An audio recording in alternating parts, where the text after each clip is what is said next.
Hello, hello, chat. Welcome to Tarot Tuesday. Here we are once again. Gonna be working on the Emperor today. Oh yeah, gotta stretch. I gotta stretch while I chat, talk. Yeah. Hi. Um, yeah. So, as if you may recall, last week, drew the Empress as a burlesque dancer. Because, she's about, you know, oh, thanks for letting me know it sounds good. I do always, struggle with making sure the sound is working properly. Oh yeah, also we have swoopy channel points now, so you can earn swoops and use them for various things on the channel, including telling me to stretch and have a drink of water every now and then so that I don't forget and wreck myself. But right now I can tell myself to stretch a little bit. Um, oh, yeah. Oh, I've definitely been pretty tight and sore from all of the snow shoveling I've had to do. It's been, I think we got 18 inches last night. It's crazy. It's still snowing. We're gonna get more. Um, yeah, it's the worst winter I can remember in years and years and years. Um, yeah. But okay, so yeah, last week drew the Empress as a burlesque dancer because, her card is about luxury and abundance, but also femininity. And, I wanted to sort of portray that femininity, at least in some part, as a performance. Gender is an innate quality that is not a performance, but gender presentation can and very often is. So thinking about femininity and thinking about how burlesque is very much a sort of performance of femininity, and I've always considered pro wrestling to be its masculine counterpart. And obviously, people of all genders do burlesque and wrestling, but, burlesque is very often presented in a feminine way, whereas pro wrestling is presented in a very, performative masculine way. Like burlesque, drag, and pro wrestling are basically all the same thing to me. They're all just campy, hypergender performances. And I love it. So we all decided at the end of the stream last week that, I'll be drawing the Emperor this week, who is the masculine counterpart to the Empress. So he's got to be a pro wrestler. And, it's definitely looking at the traditional, symbols found in the card, and what the card means, and trying to fit that into a pro wrestling persona was definitely I had to think about it for a little bit, because it is about authority and the wisdom of age and knowledge and all of these things that don't necessarily associate with pro wrestling. But I guess if we have a pro wrestler who is the world champion, they would be a sort of authority, especially if they were one of the older wrestlers too. So yeah, I think we can definitely put some pro wrestling into this card and have it still connect with the meaning of the card. But yeah, also, wow, 10 inches is a lot of snow to get in one weekend, but I'm happy that yours is melted. Ours will probably not melt until May. It's I don't even know where to put the snow anymore. We've been shoveling and shoveling and shoveling, and now it's just the snow in the middle of the yard that we've scooped it all to is, you know, like 3 feet tall. I can't lift the shovel any higher. So I don't know. I don't know what we do with all this snow, but I guess we're just kind of stuck in the house for the time being. Yeah, it's pretty, I think the whole country is getting slammed right now. It's just people are losing power. Like at least we do have power and heat. I am very thankful for that we still have power and heat. Because it is extremely cold here too. I don't want to freeze to death, but all right. Just gonna shake it out a little bit too. It can be good. I've been playing a lot of Beat Saber lately to give myself some exercise. And that's definitely like a lot of kind of shaking your arms around sometimes. And it's been really good for keeping my muscles limber, which is nice. You gotta, you know, really the best way to avoid a repetitive motion injury is to do motions that are different from the ones that you're repeating all the time. So, you know, like when you draw, your hand is very, you know, compact. You know, you end up, I mean, at least I do, hunching over a little bit. So taking the time to open up your chest, you know, try and make your shoulder blades touch. Oh, that's always a really good drawing stretch to do both before and after. And then, yeah, just like opening up your fingers, you know, a little bit, just gently pulling on each one. Ooh, cracked a knuckle there. But yeah, just, you know, bending them back just slightly. You know, you don't want it to hurt. Bending the wrist back a little bit and forward. Just, you know, twisting it a little bit. Just to where you can feel it, but not to where it hurts. And that definitely, whew, yeah. Because I've also, I just finished sketching a new issue of Spectacle, and I was really super in the zone. So I was drawing like many hours a day, many pages a day, and didn't feel hurt by it, which was really cool. Like just remembering to do these stretches is going a long way towards keeping things from hurting too bad. But without further ado, let's get to drawing. All right, so the Emperor. We've got, let's see. So I'm thinking, just for the sake of like style and color and all that stuff, to definitely go with like a luchador kind of pro wrestler, because just the mask is gonna like have a lot of opportunity for some really good shit in there, like some nice patterns, colors, you know. It's gonna be good. Let's make sure this camera, there we go. I mean, honestly, so these stretches that I do are applicable for like any sort of repetitive motions that you're doing with your hands. Like I also do it for music. Yeah, it'll be good for knitting.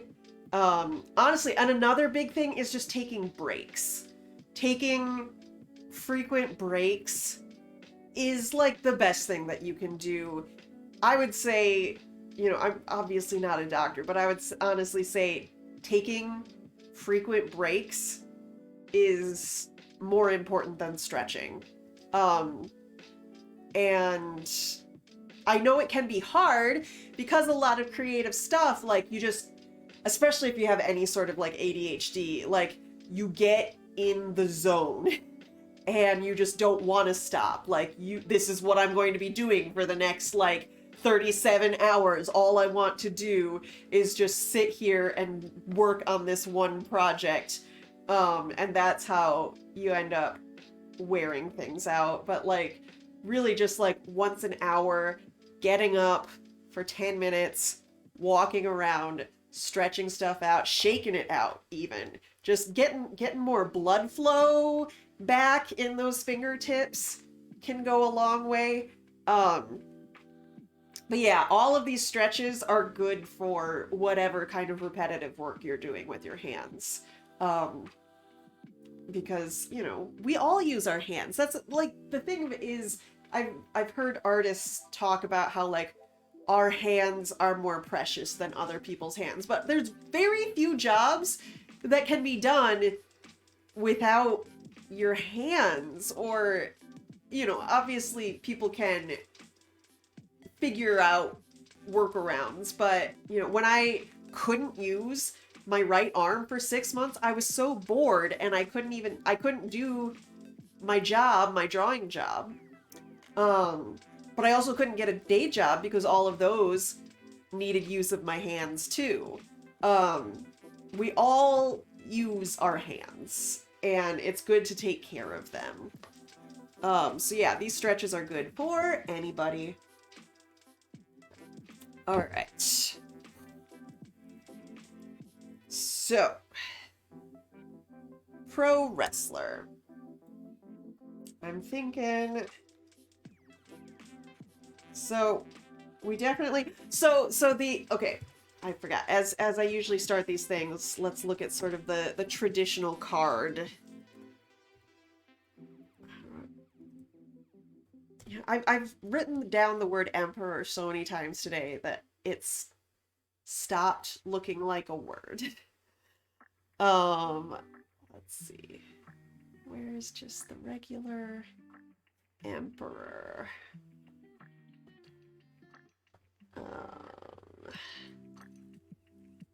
So, you know, regular emperor. He's sitting down. He's in a chair that has 4 ram's heads on it. The ram's heads being representative of Mars, which is the, you know, masculine counterpart to Venus. You know, he's got a long beard, a long white beard, because he is old and full of wisdom and authority. And, you know, a crown because he is an emperor. You know, he's got armor on underneath his robes. He's holding an ankh. You know, these are sort of the elements in there. So I'm definitely thinking pro wrestler, gonna be sitting on a steel chair. Because, yeah, steel chair. Which, side note, I always thought that if I was a pro wrestler, my name would be Estelle Cher, because it sounds like a steel chair. Like, yeah, I think that would be fun. So yeah, we can definitely like bring some like ram's head imagery into the luchador mask. And you know, some luchador masks cover like the entire head, whereas others will like leave the mouth open. So we can definitely have one of the more open mouth ones that lets the beard come out. Or maybe the beard is part of the mask. And yeah, I'm definitely thinking of having the wrestler with a championship belt. Either like held above his head or just, you know, around his waist. I feel like maybe head might be just a little more visually striking. I like one of the things that, you know, a lot of these cards in the Rider-Waite deck have in common is that just so many of them have these really stiff characters, like just very like posed, very stiff, and there's not a lot of flow to them, not a lot of I don't know. I like more uh, curvy lines and, uh, you know, graceful movement. So definitely, yeah, I think just having the arms above the head. And then instead of mountains in the back, I'm going to have the ropes of the wrestling ring, the squared circle. Um, so yeah, that shouldn't be too hard. So let's, yeah, above the head like a crown. Yeah, exactly. So let's see. We need a steel chair. Honestly, okay, so I'm going to have to look up exactly how a steel chair looks. Because I don't remember. Let's see. Just need just a basic reference of a steel chair. Like, here we go. That's a steel chair.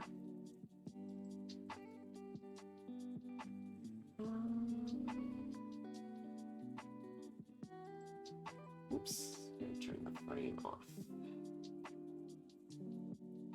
Okay.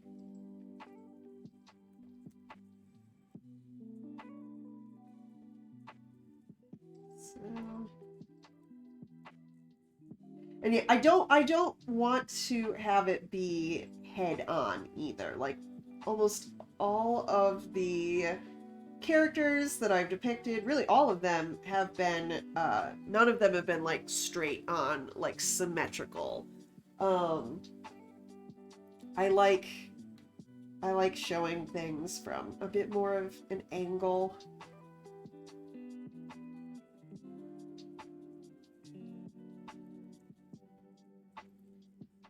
All right, and then one of these comes up this way. And granted, someone's going to be sitting in this chair, and you're not going to see the whole thing. Although I'll probably have him, you know, sitting a bit off center on the chair, sitting bisexually, on this chair, so that we can at least, you know, see that he is sitting on this steel chair. Also, thank you, Ninja Tea Cake, for reminding me to drink water.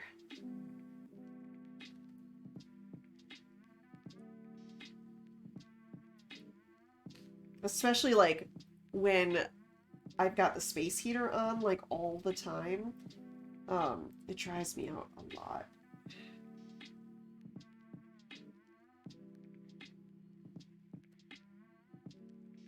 And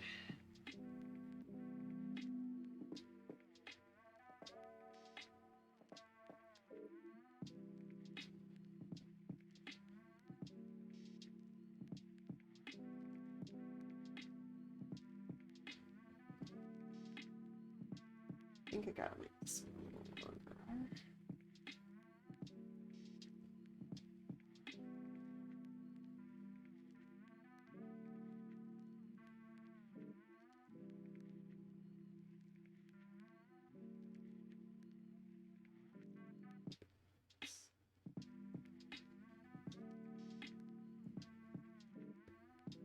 All right, there's the steel chair.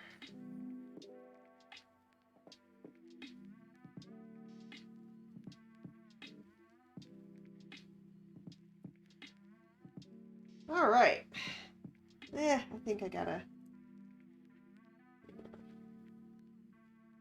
Perspective is hard.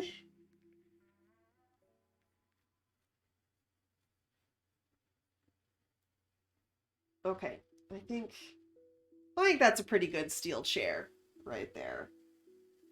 Although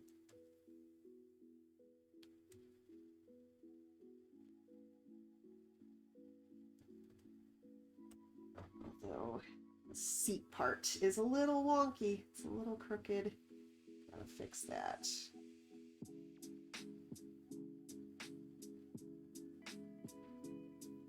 That's better.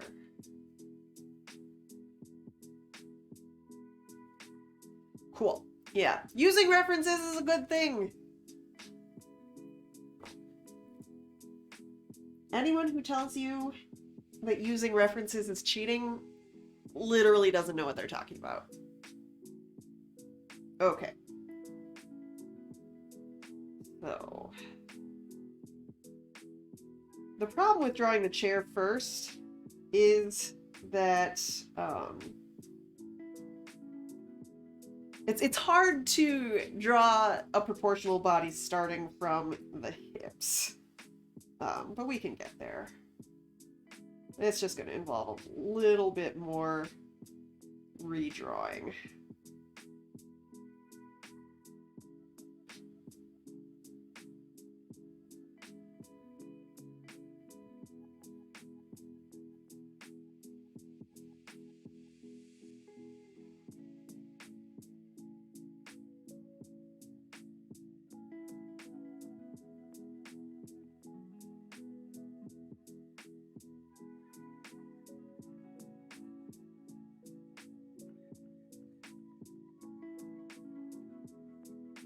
I think I made it a little too big.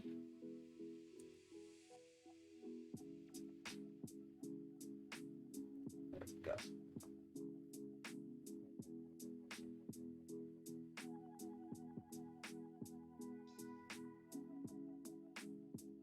Oh yeah, I gotta actually draw muscles.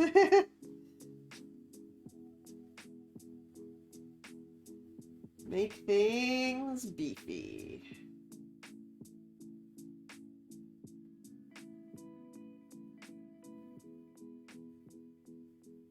Although my favorite wrestlers are always like the graceful, like flippy ones. The ones that aren't quite as muscular, but they're doing all kinds of like acrobatics and like ninja shit. Those are always my favorite. I like the whatchamacallums, the cruiserweights.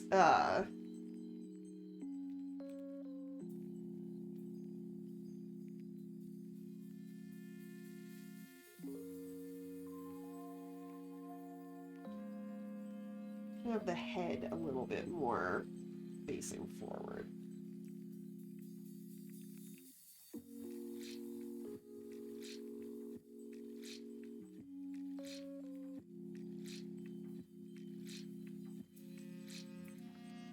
Head's a little big.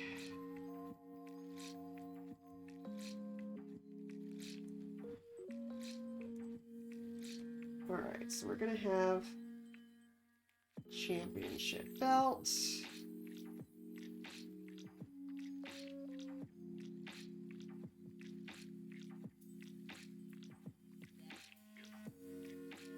Held above the head.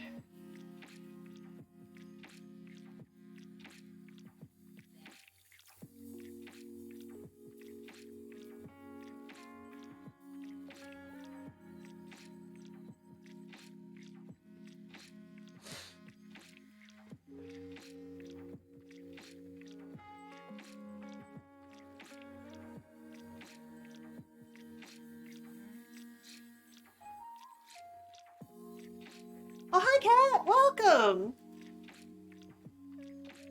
How you doing?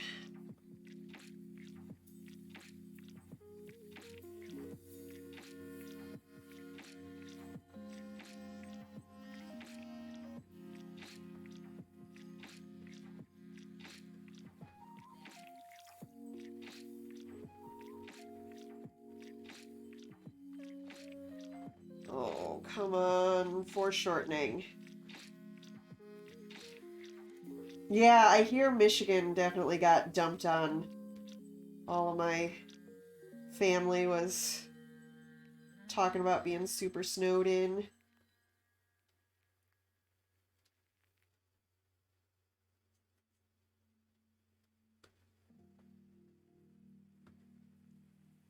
I'm doing good. A little sleepy. My sleep schedule's been off a little bit lately.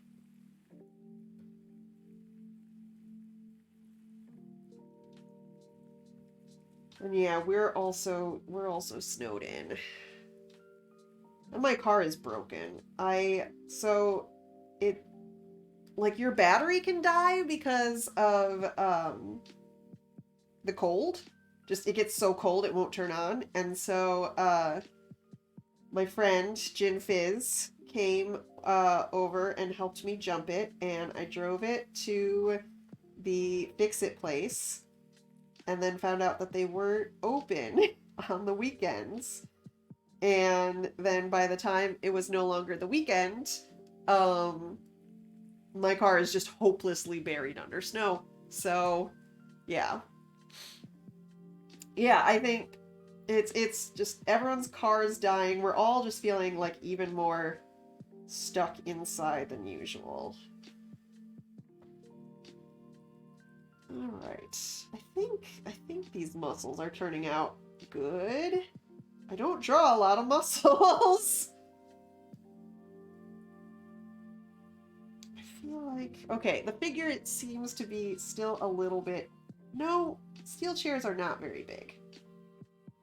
I think it's like his upper body is so much bigger than his legs. I feel like this guy is skipping leg day a little bit. Ah, here we go. There we go. Just gotta... It was 10% too big on the top. And there.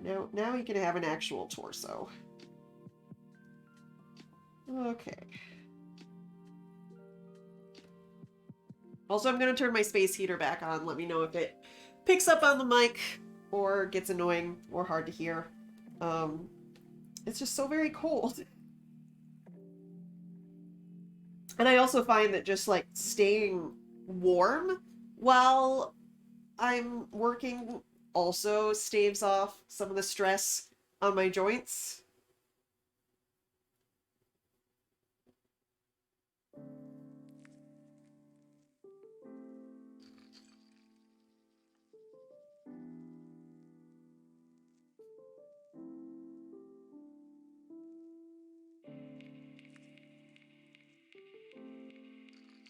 All right. So I think the figure is pretty good.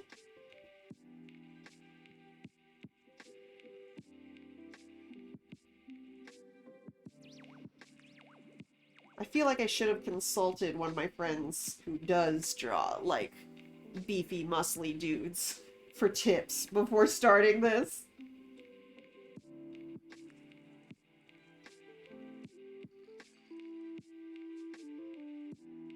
Or I can just go, like, full campy and have it just unrealistically muscly in some places. I do love a muscly thigh.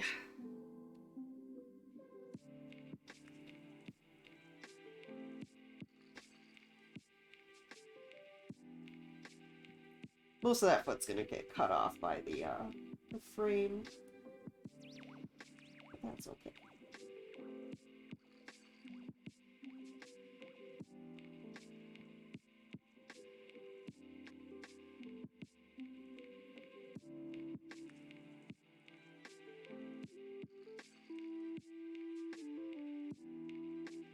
Alright. Oh yeah, I don't want the belt to get cut off by the frame. Oh, that's actually...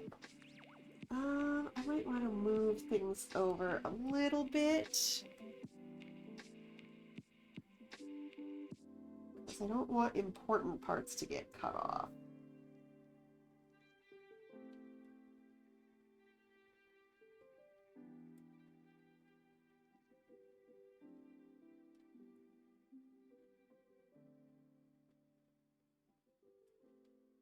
Yeah. I think that'll be good. Because then it also sort of flows. You know, it goes from, you know, the number into the belt, down the arms. We'll see the face down, through the chair, through the legs, down to the words at the bottom. So that should be good. And new color. Let's Get the ring in there. So...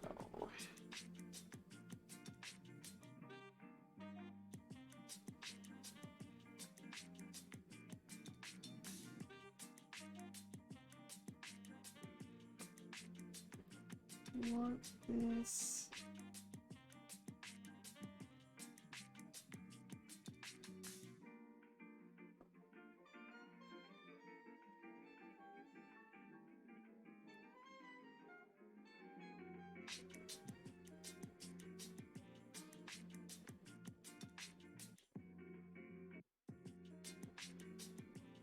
All right, and then we gotta have the ropes. 1, 2, 3. This is great. This is great. I'm having fun. Oh, Fun. I'm having fun. What do you think of my wrestler so far? Oh yeah. Yeah? Oh yeah. Yeah. Would you root for him? Yeah. Yeah? Yeah. You don't even know what his gimmick is, though. Cherinator. The Cherinator? Yeah. Cherry pie. Cherry pie. Yeah. Chair spray. Chair spray? That's a musical. Yeah.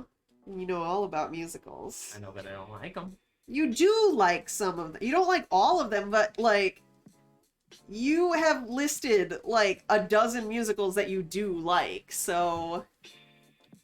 Yeah. The Chairman! The Chairman! That's actually, like... actually pretty good for this character because, yeah, like, the Chairman sort of, yeah, being, like, a ruling authority. So, we've got to have some beard coming out of the mask.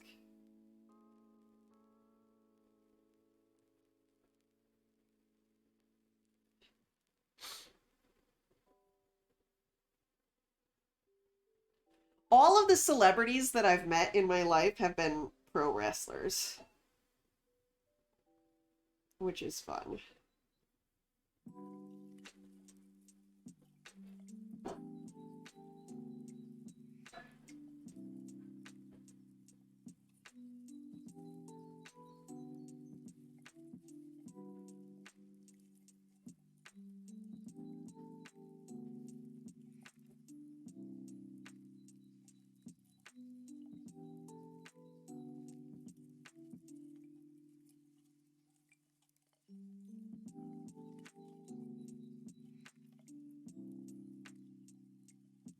Alright, this character is officially called the Chairman.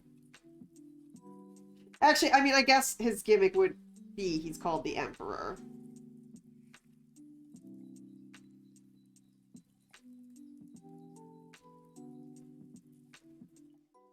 Maybe he's got 2 personas.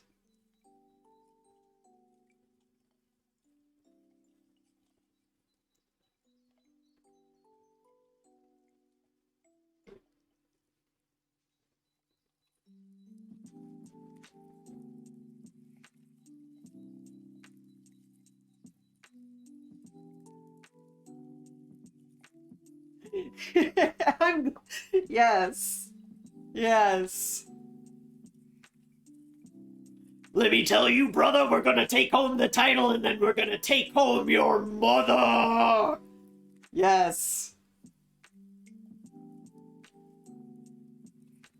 I feel like inside, I have all the skills necessary to be a great wrestler except for the wrestling part.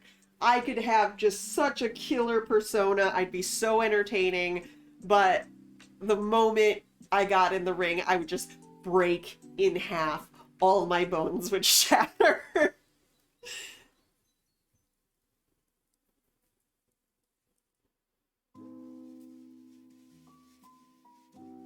So let's see if we can get some of that, like, ram's horn looking imagery. I feel like I should have consulted Kate Nix about this, because she makes wrestling costumes professionally.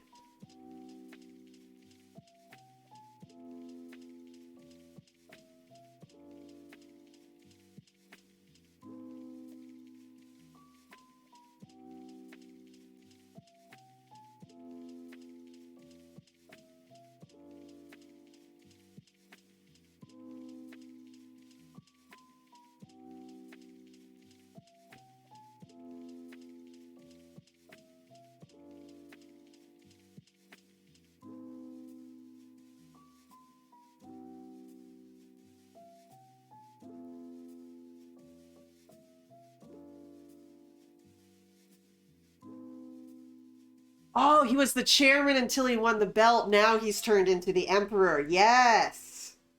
Oh, I love how we got a whole backstory going for this guy now.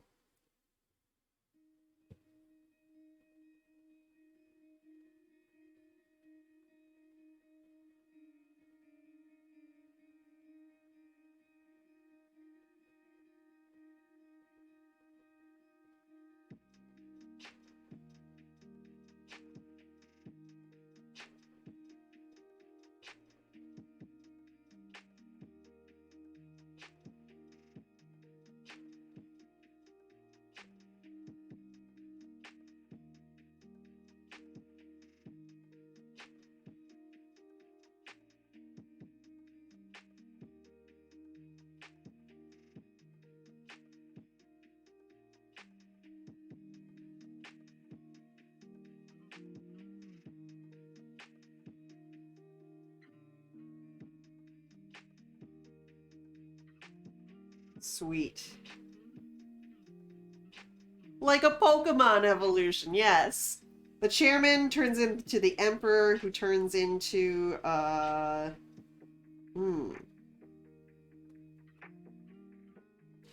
I think maybe chairman is the second evolution of something else, and the emperor is the final form.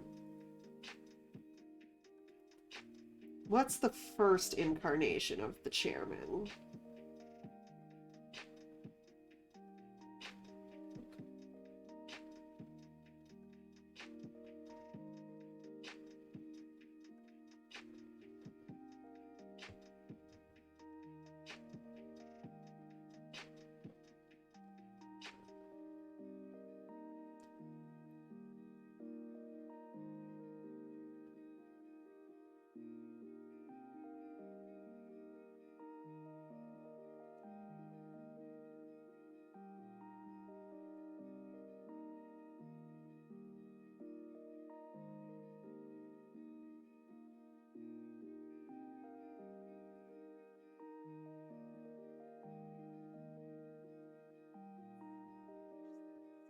Yeah, I think that's a pretty good mask.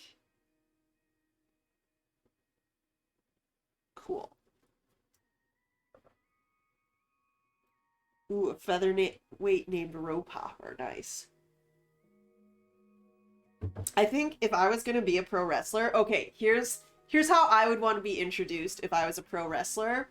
I would want to first just referee a bunch of matches for like 6 months. Everyone just gets used to seeing me as the ref. And then all of a sudden, I just join a fight one day and kick a wrestler's ass. And then that wrestler is just like, ooh, me and this ref, we got beef. And then I would have to keep fighting. And then like other wrestlers would try and fight me. And then soon I'd just be a wrestler. And I think I'd probably have to be a heel. Because I would like try and referee my own matches, which is cheating. Yeah. That's how I would join a wrestling show. Alright, what else does the rest of this costume look like? So, there's always just, I've always wondered, how do wrestlers choose if they're going to have, like, full pants or just like the briefs. It's such a like choice to go out there in just the briefs. And I like that so much, but I'm trying to decide what this wrestler is all about. Is he showing leg? Or is he gonna keep it, under wraps? Is he shirtless? Does he have a shirt? We gotta figure this out. Also, hi, Jin Fizz, I love you too. Yeah, I love how wrestling is just like a soap opera and people are constantly, the heel turn and the face turn and people just go back and forth. Just like, they're evil this week and now we hate them. But then all of a sudden they have a face turn and oh my god, we love them! And I'm just like, I'm such a mark. Like, I watch these things and they're so easy to manipulate my emotions with these things. I'm just like, yes, I will love and hate who you tell me to love and hate. It's so good. It's so good. So let's see. I have noticed a lot of wrestling boots sort of go like over the knee. There's like a sort of bandy part that goes over the knee. Well, hello again, Alex. It's me. Looking at the snow again. There's a lot of snow. There's so much snow. There's many snow. Hi, Jen.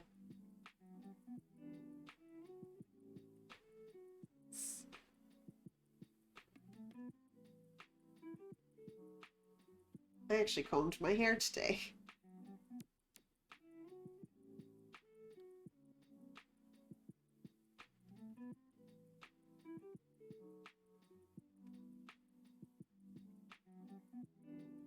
I love how I was just talking about how just like, oh yay, finally my hair is like smooth and nice today, and then you just come in and mess it all up. Yeah. Aw, really. One of the best things about puppies over cats is that, like, you get to watch them play around in the snow. Like, there are some cats that love snow and the outdoors. We do not have those kind of cats. I would love to just see, like, Egg rolling around in the snow. It would be the cutest thing in the entire world. But, yeah, she's terrified of the outside. Let's see. So yeah, I think probably not gonna be shirtless, but I think I might want to do the briefs. We're gonna show some leg. We're showing leg.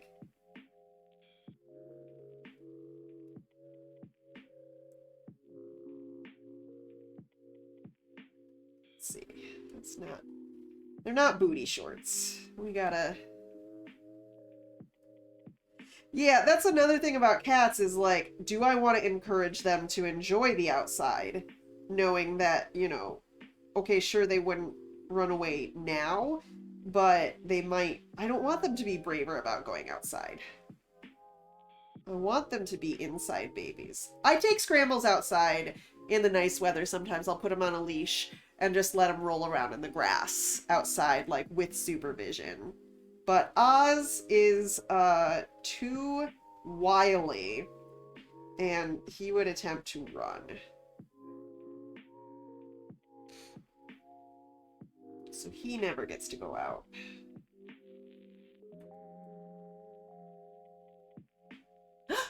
Oh, hi, Egg! Does everyone want an egg break? Do we wanna have an egg break? Egg break. Egg break! Don't break the egg. Aww. Look at this fluff monster. Hi, baby. Look at this one. Here, you take. Okay. Here Yeah, you go. cat tax. Ah! Oh, she's sharp. Yeah, baby. She's so long now. Look at how long this kitten has gotten. Oop. Hello. What is she doing? I don't know. She's being real awkward right now. I know her eyes are just so egg. Oh, Oh my god. She loves being held, except for when we try and show her off. But, yeah. She's got such beautiful silver eyes. They're not even blue. They're silver. They're so pretty. They're so pretty. Aren't they, Egg? Don't you just have such beautiful eyes? I do want everyone to, like, be able to come over and pet Egg. I need this pandemic to be over so that my friends... Egg has only met, you know, besides the family that she was born into, she has only met me and Alex and Gin Fizz. No other humans in her entire life. Yeah. So we gotta socialize this baby at some point. And also, I want to throw a baby shower for the cat. Right. Not for Egg, not so that like people will give us stuff. I really just want to throw a party for friends to come over and pet Egg and tell me how beautiful she is. I just want everyone to meet her. My daughter, my perfect little daughter. She's so perfect and beautiful. I'm trying to bleach my hair down to the point where, like, we have the same color, and then just, like, add some gray streaks so that we'll look more like we're related. You know, you know, people ask me if she was adopted, and I have to say, no, she's my real human daughter who, whoop, okay, bye, Egg. Yeah, so I'm going to try to dye my hair. Biological child Egg. Exactly. She is my biological daughter. Hold on, I gotta let her out of the room. Are you going out? Okay. She's very independent. Yeah, she's also she's been so meowy lately. Just, like, scream at us for everything. So she's definitely in her teenage phase. She is just like, Mom, you're embarrassing me. I want to go to the mall with my friends that I don't have because I've never met another person. But, yeah. She's cute. We love her. Okay, back to drawing. Let's see. Yeah, I also want to give him, like, some gloves. We gotta decide what designs to do on these things, too. Can't just leave them plain.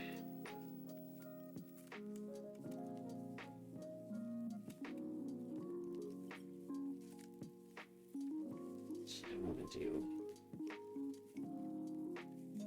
Yeah.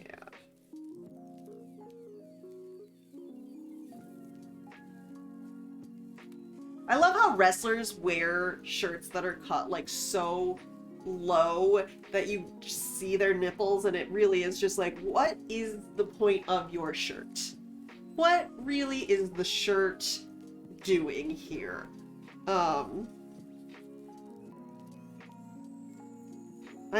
fascinated by wrestling costumes. Someone made some wrestling costumes out of fabric that I designed, and it is, like, such an honor to me that they did.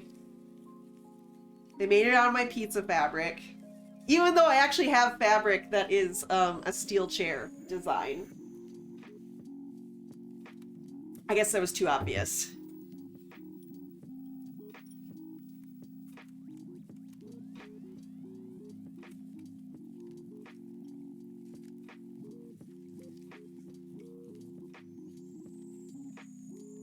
Sort of refining the anatomy.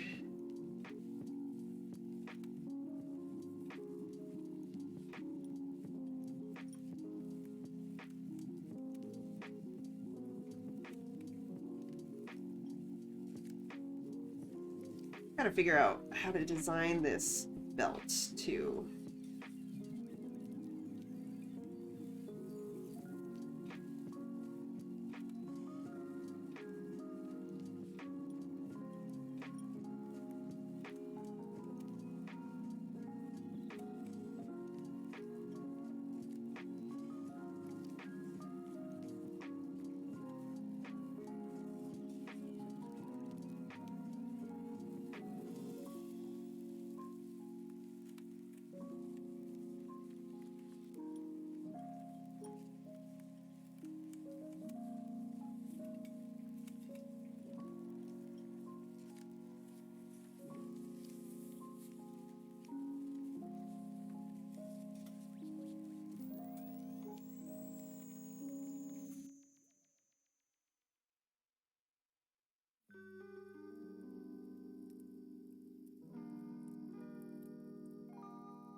love working with a cat in the lap if it's possible. I can do it while I write. Brambles will often come up and just like sit in my lap and just watch me work. And it's very cute. But then he starts getting a little wiggly and it's hard to get stuff done.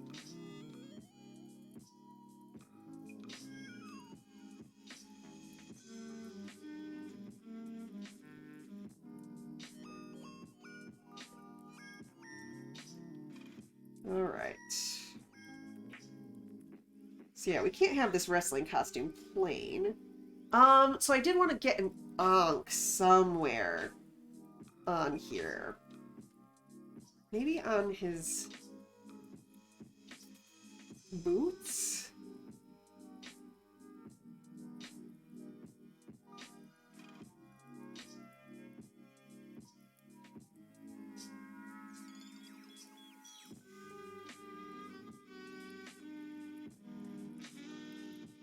Yeah.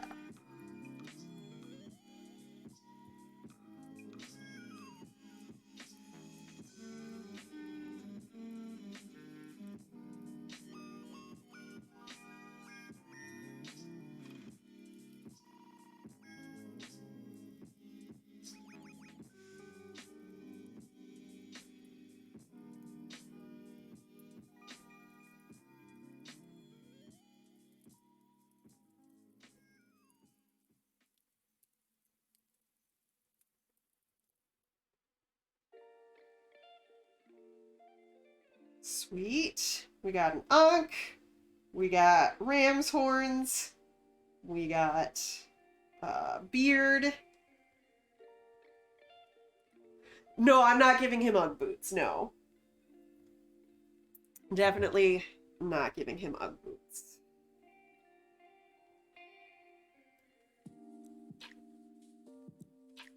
So I guess even just adding some trim.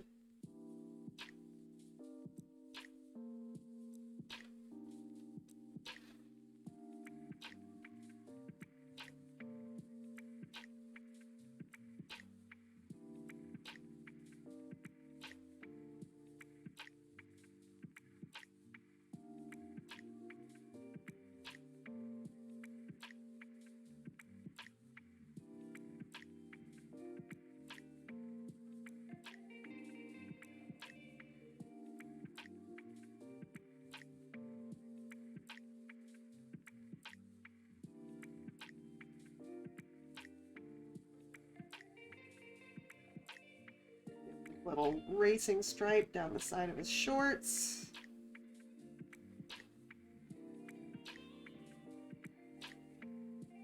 Yeah.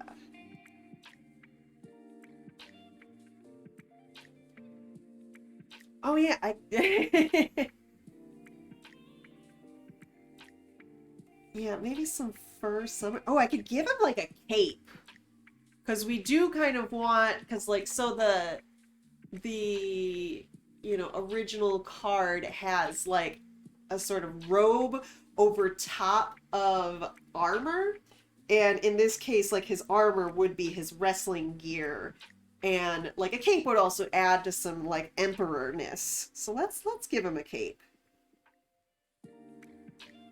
Also, I love when pro wrestlers wear capes. Just go like full campy with it. And also, like, this is where, like, superheroes, this is why superheroes dress the way they do, is from, like, wrestlers and strongmen of circus times, and...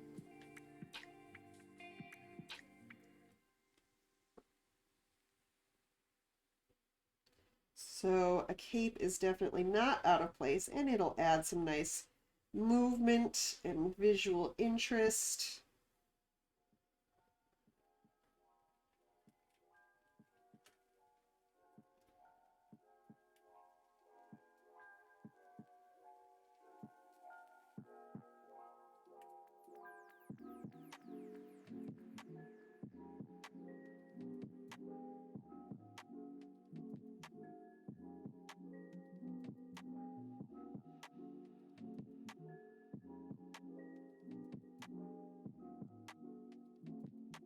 And it makes him look more regal.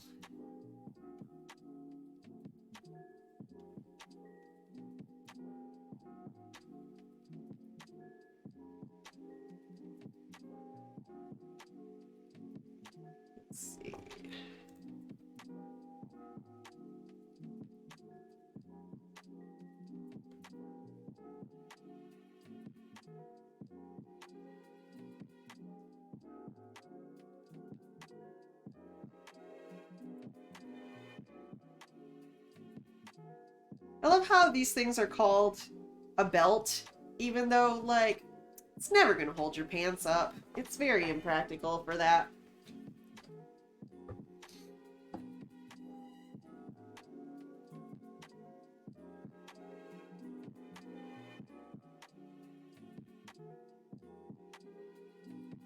Is anyone watching when this was like several years ago, but AJ Styles like ripped his pants so hard while he was wrestling, and I swear I saw a ball.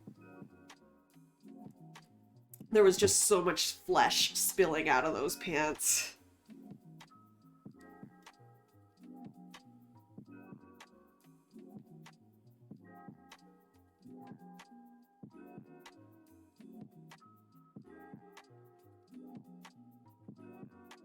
All right.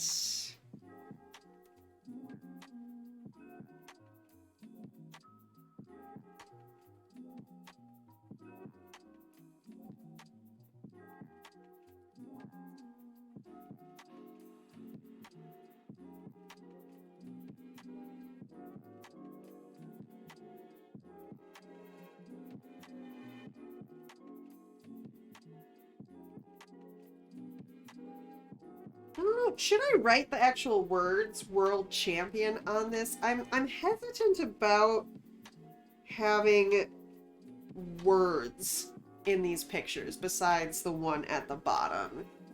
Like, I think maybe this should be like some sort of symbol rather than the words.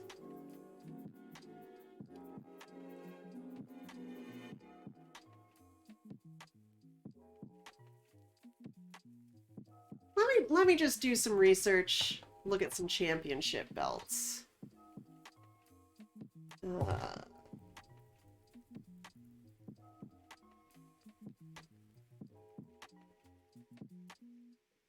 Hmm. They're so pretty and so elaborate.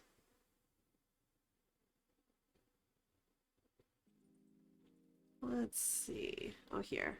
Let's pop it in this window so we can all research together. So one thing I'm noticing on most of these is that there's like some little side parts, metallic parts on the sides, which I forgot about. Oh yeah, a crown could be good. Oh yeah, a crown, because he's holding this over his head and it is gonna like symbolize his crown. So yes, very good idea. Crown. We're gonna put a crown in there. And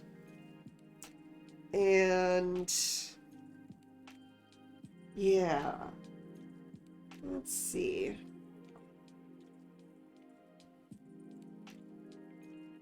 We can get a little fun with the shape of it too.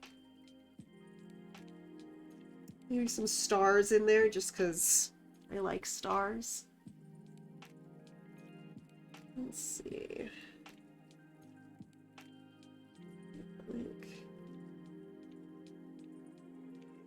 There's definitely like some globes in here to represent world champion. So we could put like a crown over a globe, maybe? And then just like some swirly bits, I guess. It's, you know, not going to be the most detailed part of it. We're just sort of trying to represent a symbol of a belt. So yeah, let's definitely put some bits on the side. And yeah, I'm gonna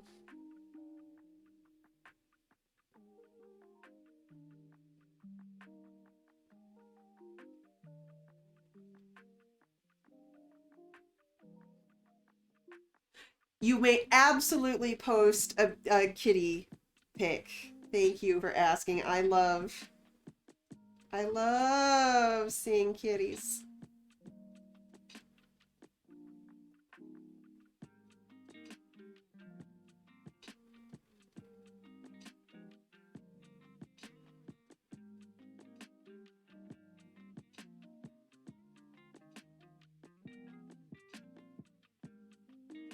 Let's see this cat. Let's see this cat. Oh my god. Oh my god. Oh, it's so perfect. I love when they curl. That little pop around their face. Oh, precious and perfect. Oh, thank you for sharing, cat. Oh, cat, thank you for sharing your cat.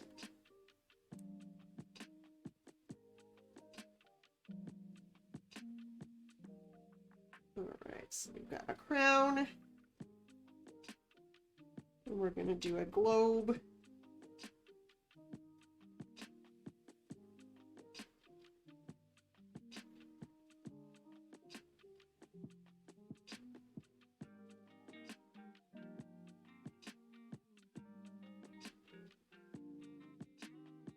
Yeah, that's a globe.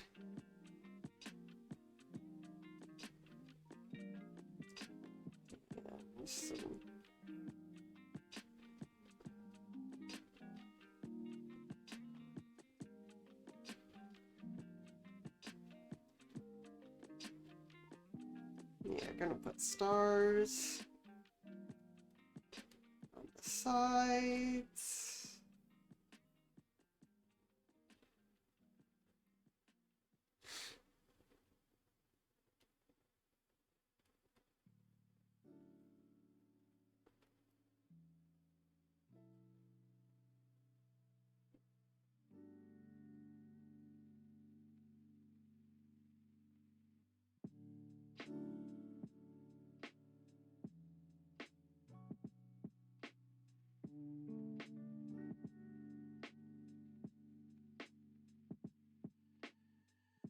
Oh yeah, there's always a whole bunch of little snaps to keep the belt on.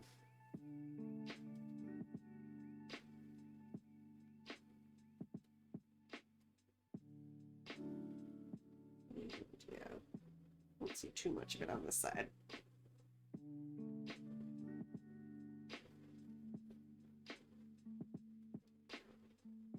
All right.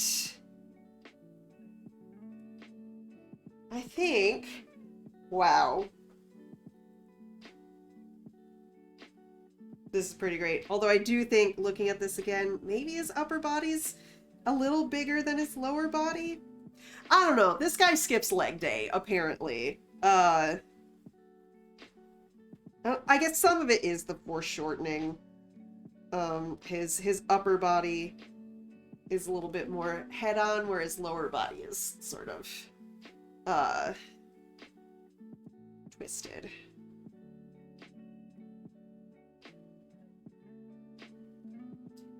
Alright, I think we got a pretty good sketch there. Let's turn off the frame.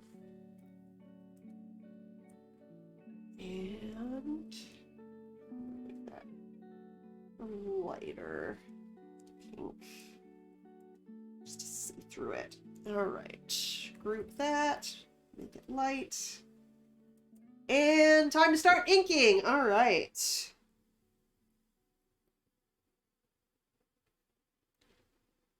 So, here we go.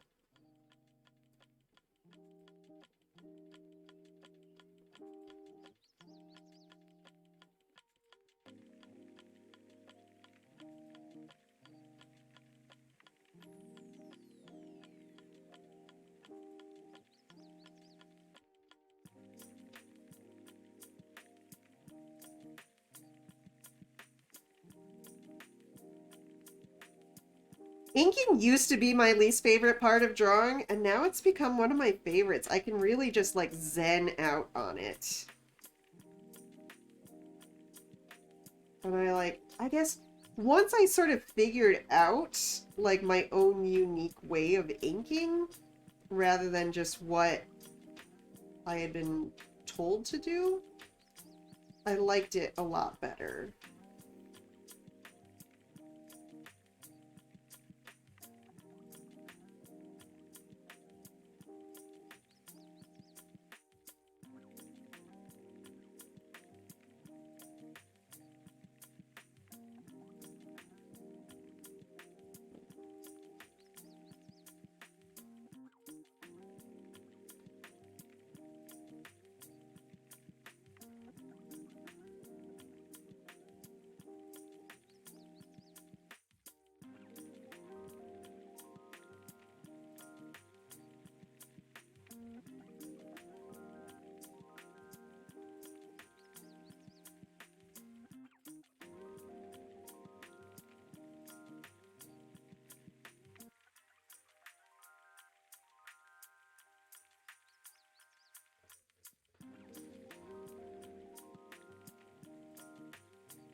Yeah, I try and keep the inks somewhat organic.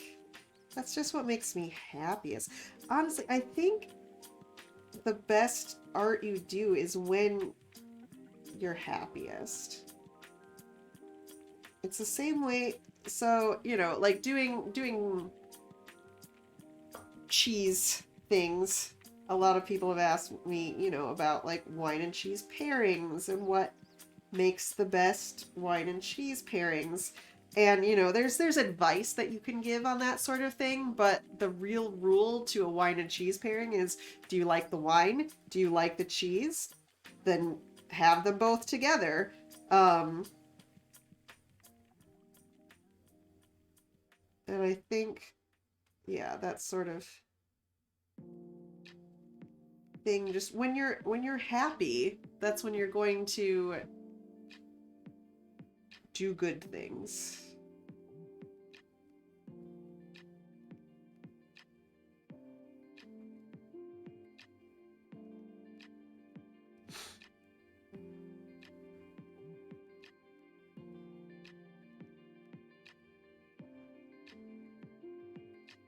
Oh wait, we gotta get some big ol'. Yeah, we got a polar thing. Alright, that looks Earth-like-ish. Sometimes, I mean, there's even some cheeses that I don't like. There's, what is it even called? There's this one that's combined with fenugreek. And it's like very hard and green and just so bitter that I don't really like the flavor of it. That's maybe one of the only ones that I don't super love.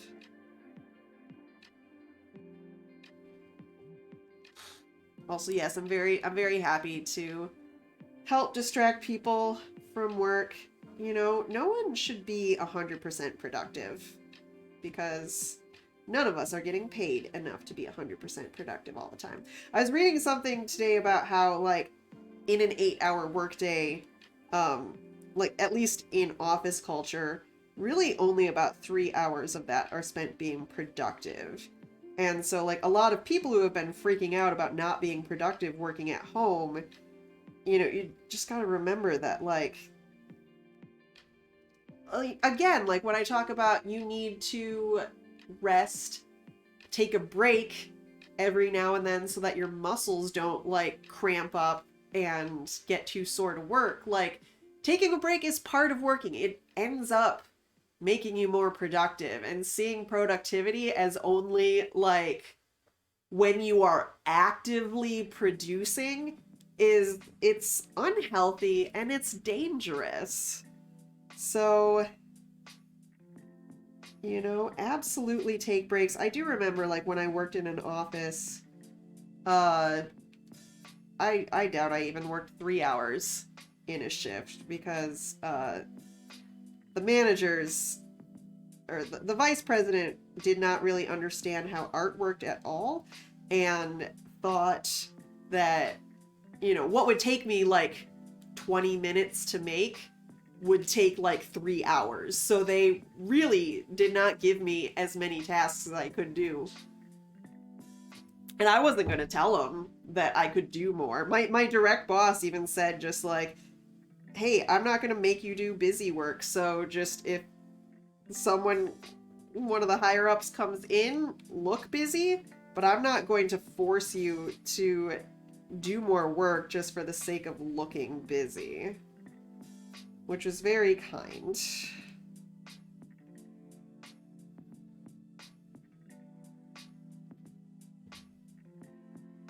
The art department was also the only department that didn't get drug tested, because they figured if they were hiring artists and needed the artists to pass a drug test, that they weren't going to find many artists. And it's funny because I actually did not even smoke weed at the time of that job. I would have passed, but they just sort of assumed that I was on drugs because I was an artist. Office culture is very weird.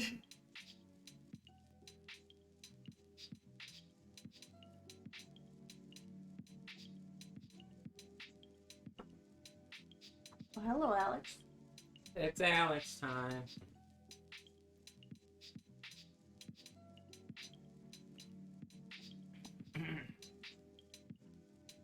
Would you root for this wrestler? Ooh, yeah. Yeah? Right. Cool. Is that just... It's a Skyrim. That's a Skyrim? Looks like the Skyrim help. Does it? Kind of. I was Looks trying like a to... gray beard. Oh, yeah. Well, it's going to be a white beard. Oh, okay. Oh, okay. Yeah, it's different, Alex. It's Okay. a white beard, not a gray beard. Alright, forget I said anything. Yeah. Yeah. Stinky. But do you think this guy could be world champion? Yeah. Yeah? Cool. That's what I'm going for.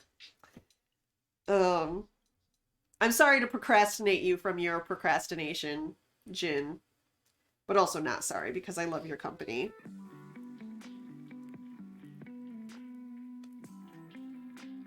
I love all of your company.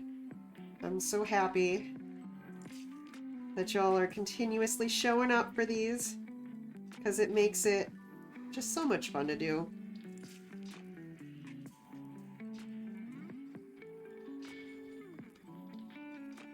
Keeps me from procrastinating, actually.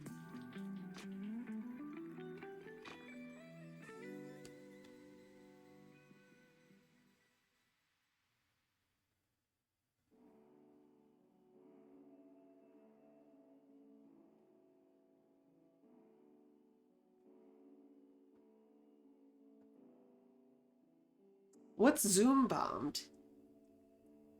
What does... Oh, is it like people crash your Zoom? Like people that you don't invite? That's possible? Or am I misunderstanding it?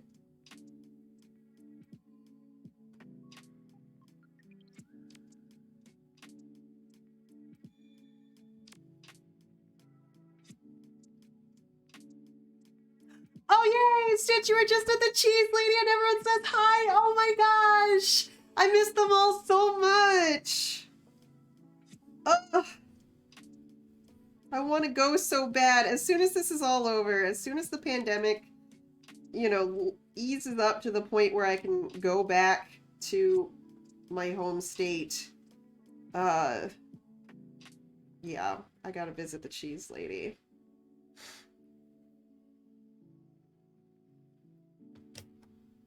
I forget what drop it means in this context. Yeah, I guess I'm dropping my pen for a minute and taking a break. Thank you, actually. Yeah, I think I set these all up a few days ago, and then my memory is bad, so I like already sort of forgot what it was about. I also feel like an old lady on Twitch sometimes.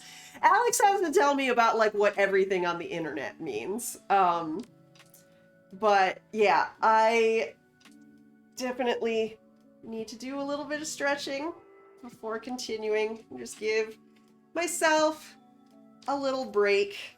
Oh yeah, I probably did set it up for Skyrim for dropping my weapon. Oh, right, that's what it was. But I guess in the context of this, I'm going to count it as drop my pen for a minute, shake things out, you know, take a little break, move things around.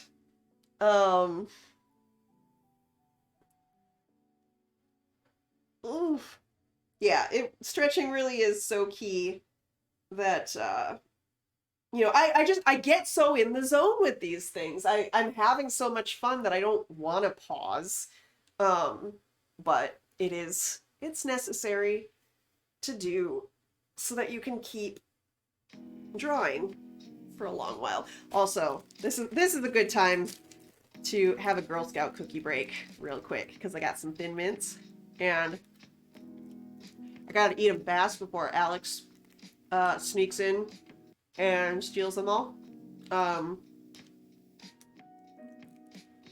Yeah. Oh yeah. Also, I've got a lot of tattoos. All of my arms. I actually have not gotten any elsewhere yet.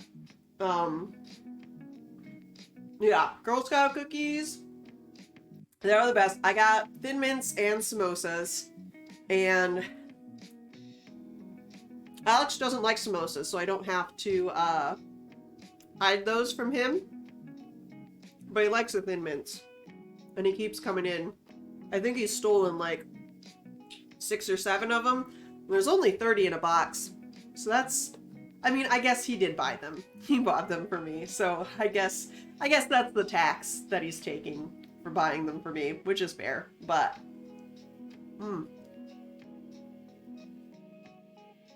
they're so good. I'm also, real quick, I'm gonna grab a cup of coffee. Both because I'm still a little bit sleepy and could use the pick-me-up. Also, I gotta like stand up real quick. Just walk around to the kitchen and back. But also because I think coffee would just go really good with these Thin Mints. And I want to have that. So I'll be right back. Just give me like 60 seconds. Chat amongst yourselves.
Okay.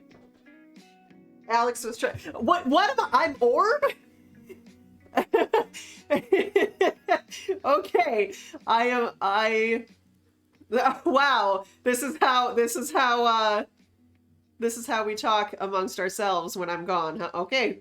I guess I am Orb. Also, Alex was trying to steal my coffee, which again, it's his coffee, so a little bit fair that he would. I've been mixing cold brew with there's this liqueur called Amarula, which they have. It's normally like a little bit fruity, but this one is like their winter edition, which is all like creamy cinnamon spice kind of flavors, and mixed with coffee, it's like, ooh. It's so super good. I love it. And it's very good with cookies. All right, so I stood up, I walked around, I got a drink, shook things out, did some stretches. So now, Molest, may I pick my pen back up after you made me drop it? I would like to... I am not going to drink coffee with the egg liqueur. So I've also got this liqueur. I bought them at the same time to try and make like an eggnog drink for Christmas. So I got the Amarula, which is good, but then I also got Advocat, which is this I think like Norwegian egg custard liqueur, which you can hold the bottle upside down and it does not come out. It is so thick. And it just curdled. It just curdled, and it was pretty gross. It curdled because of what I was trying to do with it. I like it on its own, but you have to mentally prepare for Advocat.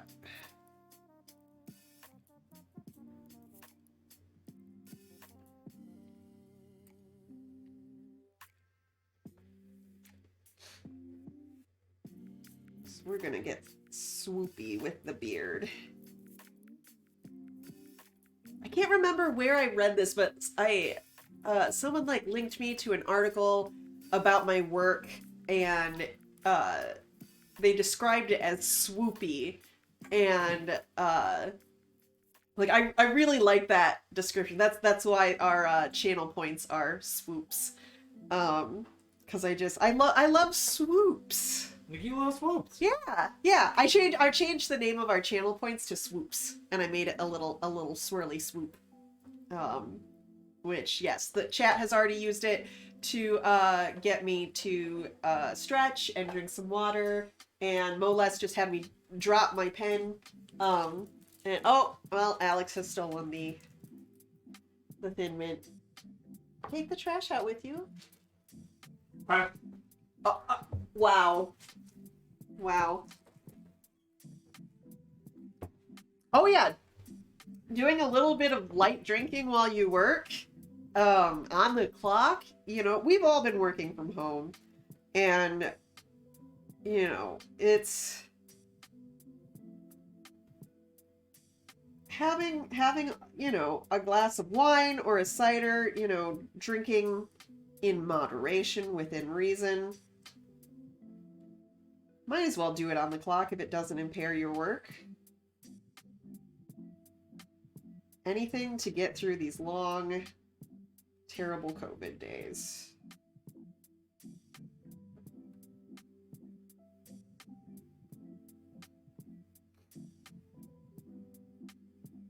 Let's see, how's this looking? I'm trying to get the flow of all the beard hairs.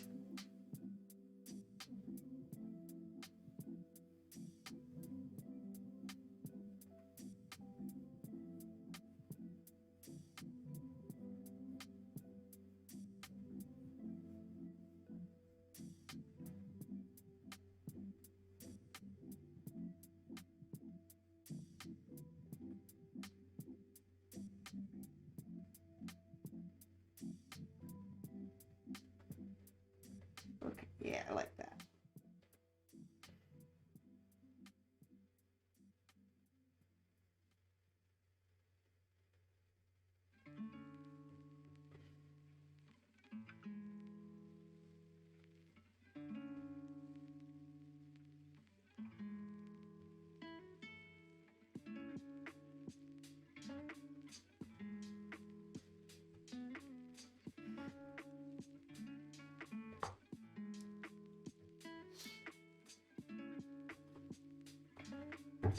Yeah, if you don't mind drinking warm beer, you can always hide a work stash. If your partner is drinking what you keep in the fridge.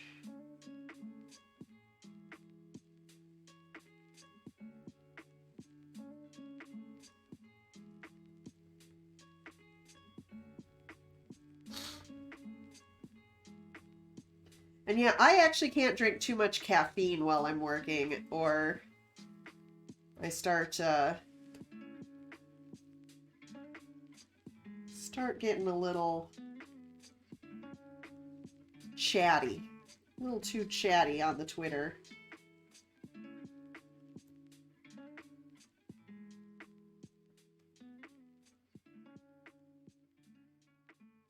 Oh, also I just remembered, today marks 10 years exactly since my house burned down. So, you know, cheers to surviving all of that and going 10 years without burning another house down. You know, there were some close calls, but managed to make it a full decade without burning down a building. So very, very thankful for that. Just thinking about like where I was 10 years ago at this moment. Just how far I've come, like back then being a, you know, 24-year-old who had, you know, managed to scrounge enough money through donations on my comic site before there was, you know, any sort of crowdfunding sites on the internet, you know, back then. Just getting donations to scrape together enough for a down payment on a super cheap house, and just feeling very adult about it, but then burning it down while getting distracted making fried chicken, which was, you know, we were not, it was just I came home late because I had been dating someone who lived a couple hours away, and I had been gone overnight, so I came home really late. But me and my roommate would stay up till 4 a.m. most of the time. I used to do my best work between midnight and 4 a.m. So eating dinner around midnight was not super weird. So I got home at like 11:30 or something, and we were gonna make fried chicken. But then we learned that our other friend had actually just gotten back to town, and we were like, "Oh, let's go visit him. We'll cook later."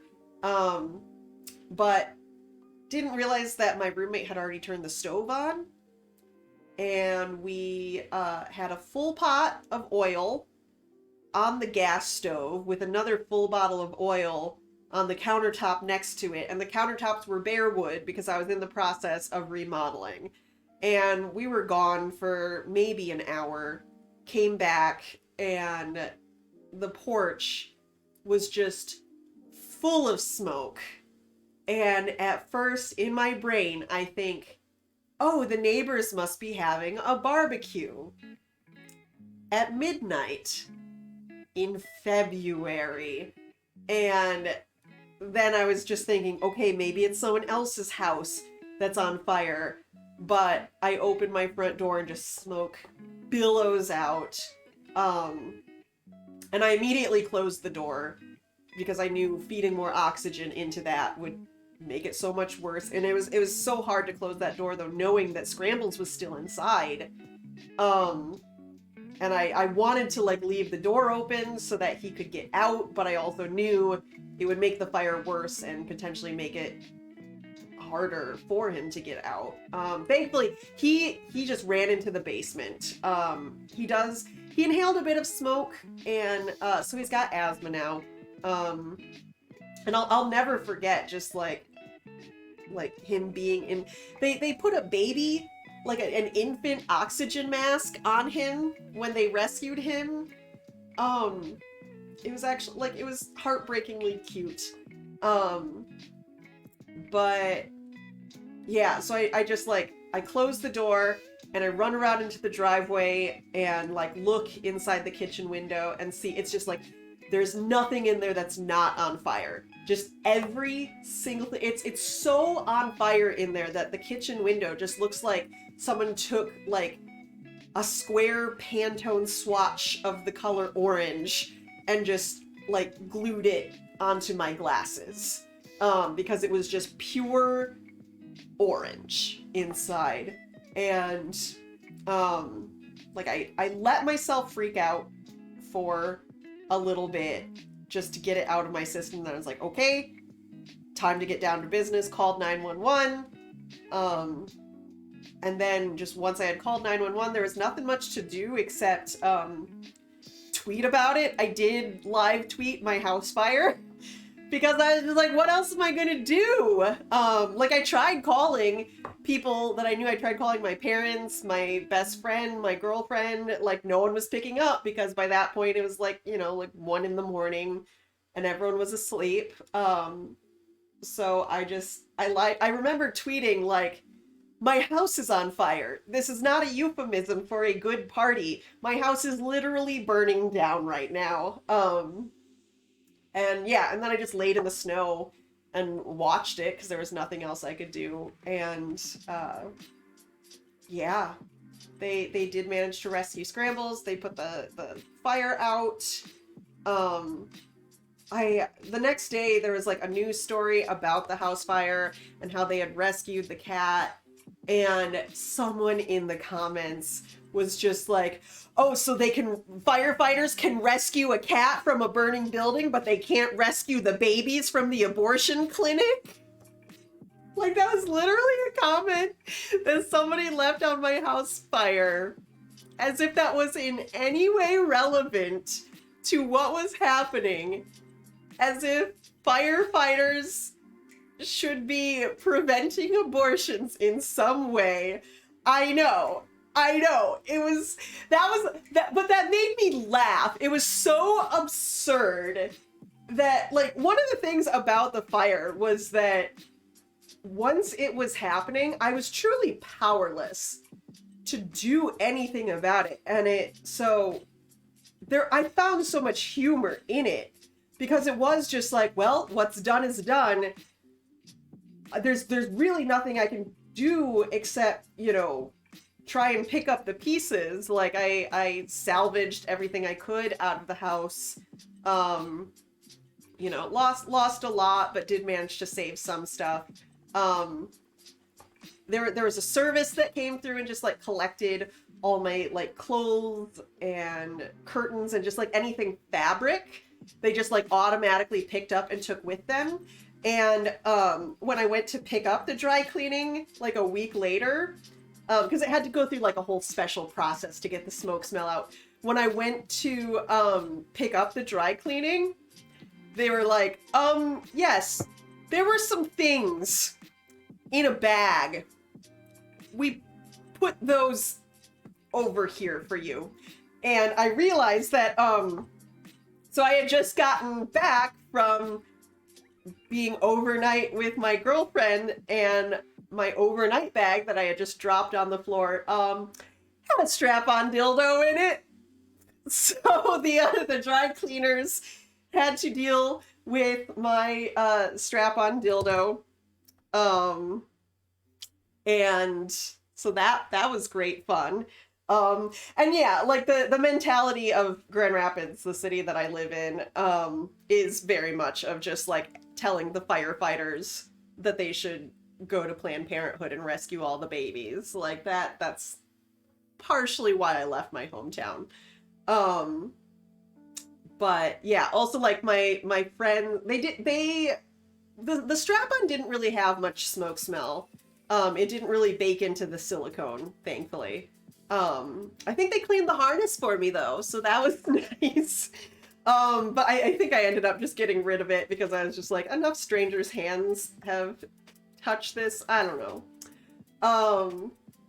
But yeah, my friends threw me a party. They made me a cake that said, sorry, your house burned down. It was just like so much stuff back then happened that like, I was finding so much humor in it because it was just, I was like, this is absurd. My house burned down while I was making fried chicken, and all I can really do about it now is laugh. Like there's nothing else I can do about it. And yeah, I had to live in a hotel room forever. That was the most depressing. Like I did get to live in a rental house for a little bit, but it took so much longer to rebuild my house than they told me it would. And so the lease ran out on the rental house and I had to move into a long-term stay hotel. And it was, it was this time of year, everything was snowy and cold and gross. And the hotel was just like in the parking lot of the mall. So there were no trees. It was just, everything was just gray. And the walls were thin, so we couldn't make any noise, but we heard the neighbors' noise all the time. Yeah, I did not like living in the hotel. But, it eventually, we rebuilt the house, and the house was so much nicer than it was before it burned down.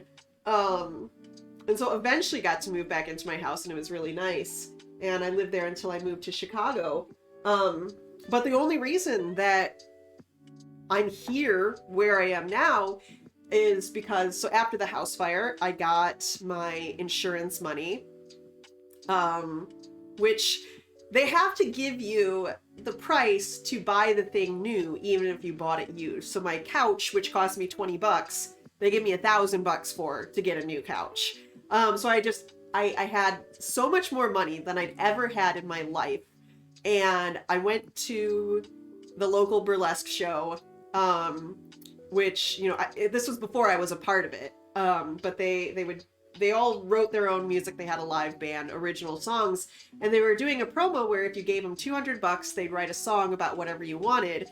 And I went up to the producer at the end of the show and I said, if I give you $2,000, will you write me 10 songs? Because I wanted to write a musical. I was trying to turn Lesbian Pirates from Outer Space, my comic, into a musical. And so me and him started collaborating on this musical for a little while before like copyright issues. I accidentally sold the copyright to Lesbian Pirates from Outer Space and didn't realize it because I was 19 and got sort of coerced into signing a bad contract, which I didn't realize until we'd been working on this musical for like a good 6 months. But more than 6 months. It was like almost a year we worked on it. But the musical fell apart, but I joined the burlesque show. And so I started traveling outside my hometown for once, which before then I didn't really travel much. I hadn't really left my hometown all that much. And yeah, so I started traveling a whole bunch. I was doing this burlesque show, getting all these cool experiences. And, you know, half the band was from Chicago. So suddenly I had all these friends in Chicago. And, you know, when I finally realized, like, I'm outgrowing Grand Rapids, there's a lot of things that I want to do that I can't do here. I want to move. Where should I move? And, like, I knew so many people in Chicago that I was like, you know, Chicago seems like a really good place to go. So that led me here to Chicago and a lot of really awesome experiences that I've had in my life. And so, yeah, now I'm 34 and, you know, just the past 10 years have ended up just being so like life-changing and important that I really, like, if you gave me a time machine and the option to go back in time and stop that house fire, I don't think I would. Just because, like, in hindsight, everything turned out okay, and I did just gain some invaluable experience that I never would have had without going through that tragedy. I still occasionally, you know, I had real bad PTSD for a few years after that. Just like would always cry if I heard a fire truck. And now it happens pretty rarely, which is nice. Like, still pops up to surprise me every now and then, which sucks, but it's still. If I had a time machine, I would actually prevent myself from losing the rights to Lesbian Pirates from Outer Space. That's what I would do with a time machine, honestly. But yeah, the house fire, I can't really regret it. But I do every year on the anniversary of the house fire, I buy fried chicken from a restaurant, like I wish I had done on that night, instead of trying to make fried chicken myself. So yeah, I gotta figure out where I'm gonna order fried chicken from tonight, because my work, which has really good fried chicken, they're closed on Tuesdays. So I gotta figure out another place. I've got some in mind, but...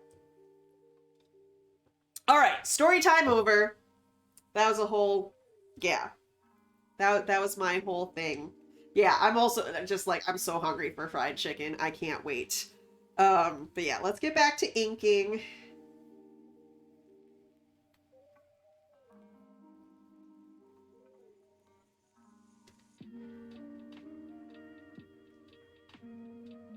But yeah, sometimes distractions are kind of good for you, because it makes you pause and not work too hard. I just gave myself a little 10-minute break there by getting distracted.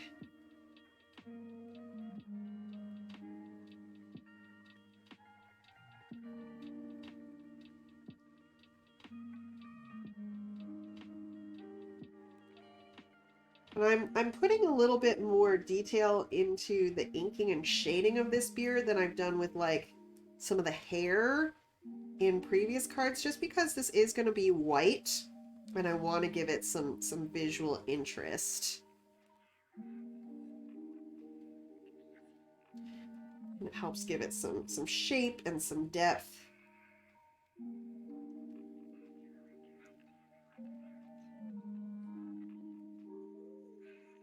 There we go. Nice little beardo. Some shading. There we go. All right, so we're back to drawing.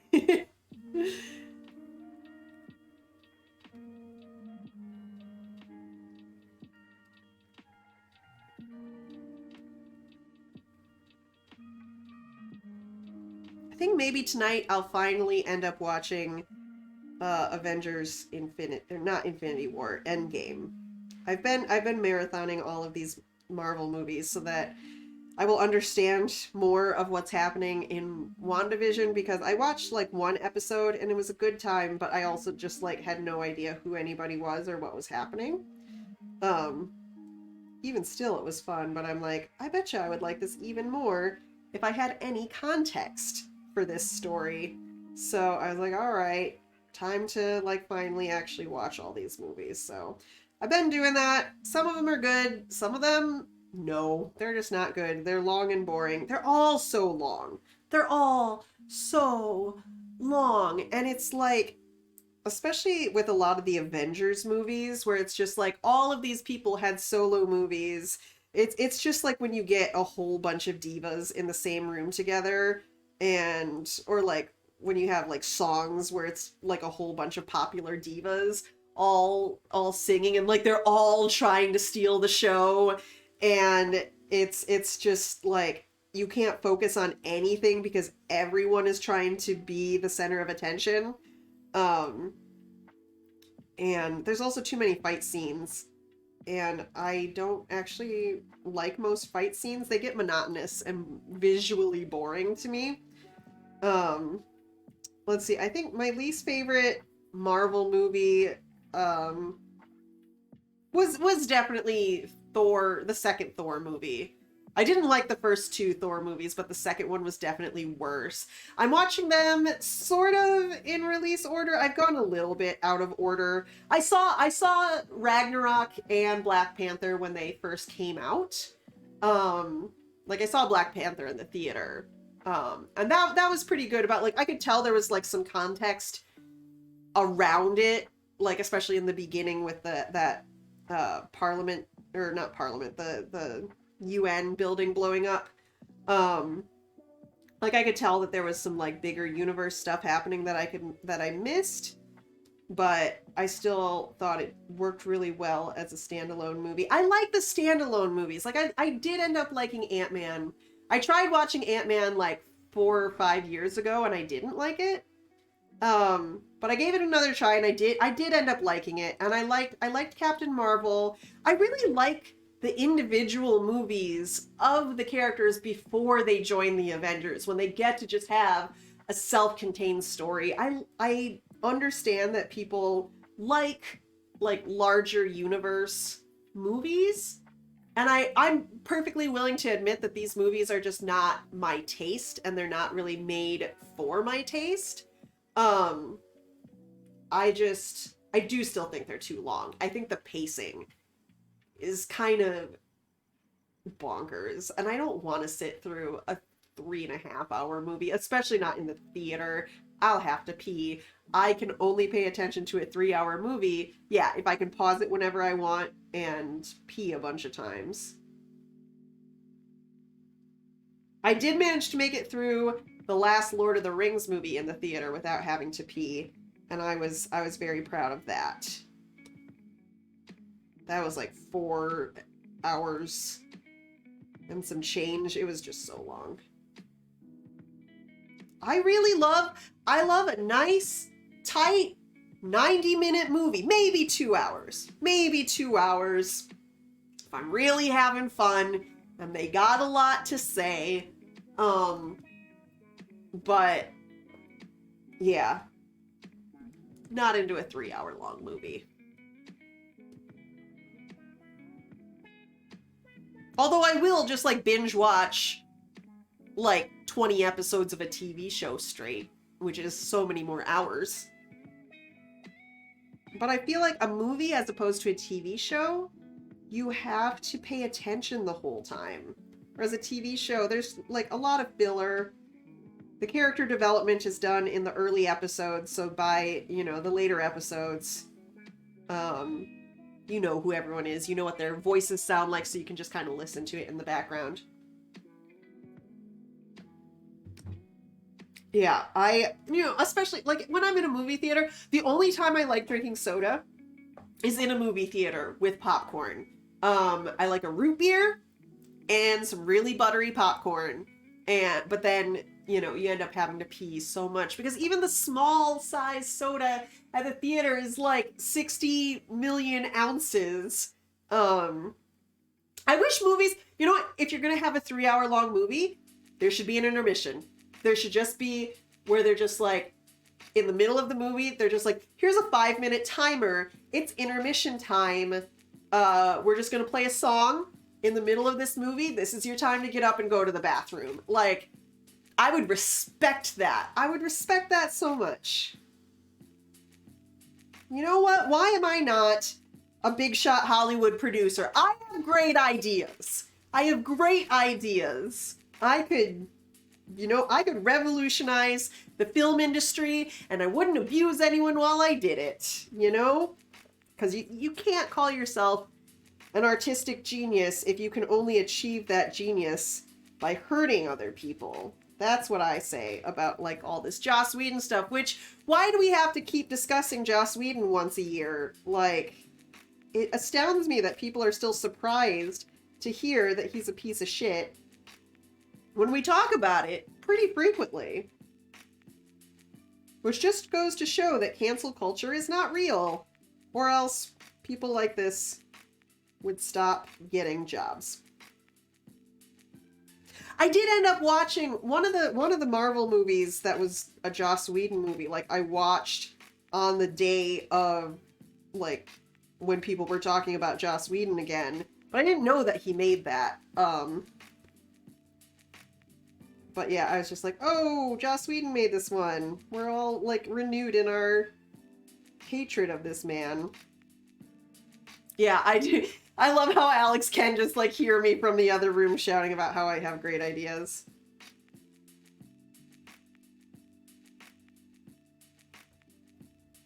Yeah, there's a nice beardo. All right. So let's get this cape. I'm going to have this cape actually come down a little bit more into the shirt. Kind of Superman style.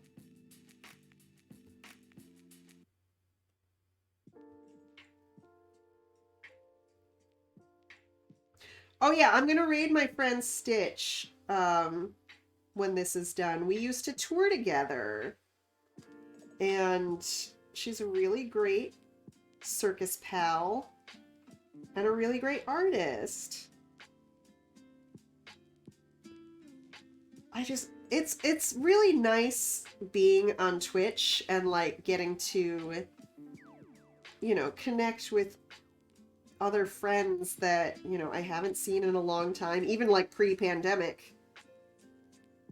Like, the pandemic has definitely made it harder to see pals, but I've already been kind of used to having to miss people from afar because, you know, I did move from my hometown. I think it was 6 years and 6 days ago or something like that. Oh yeah, I didn't like Avengers or Age of Ultron. Yeah, Joss Whedon. But I mean, I do like things like Buffy. I loved Buffy. I'm not against his work necessarily. I just I'm against how he treated people in the pursuit of making it. Because yeah, the thing is saying, like, oh, this person sucks, like they're a shitty person and they're a shitty writer, like, implies that, like, if they were a better writer that you would excuse them. And I'm very willing to say, like, this person made some great work, but they're a shitty person. And so, you know, it is a sacrifice to have to try not to consume their work anymore. But that's part of, you know, showing solidarity. It's not, I can't really boycott Amazon because I don't use Amazon.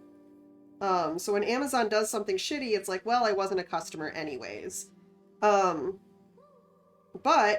you know, things like Joss Whedon's work, where, you know, I used to keep up with everything that he was making, but now I don't. I consumed those movies on accident because I wasn't keeping up with his career anymore.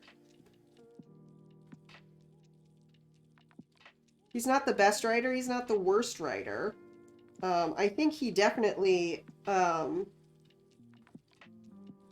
was helped by having talented people around him, but also really stifling the stars of those creative people around him. You know, think of where those people could have gone with their careers and what they could have made if he hadn't, you know, terrorized them.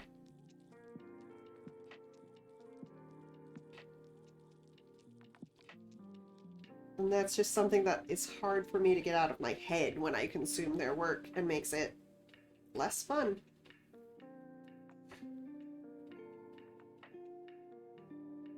Because, yeah, like, I liked a lot of Louis C.K.'s comedy. Um, but, you know, finding out what he'd been doing and then putting that in the context of some of his comedy, it changed the context of his work. But also, even if it didn't change the context of his work, I just couldn't look at him anymore.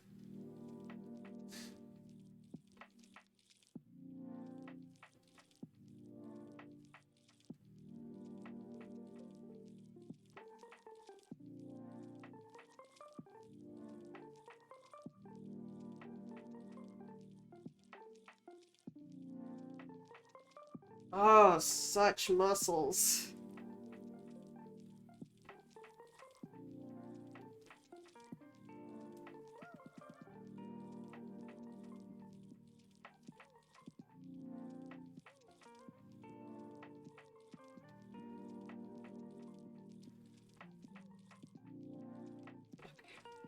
My tablet has been kind of freaking out a little bit lately. Oh, what is it doing? Uh-oh. Alright, hold on. I gotta restart Photoshop.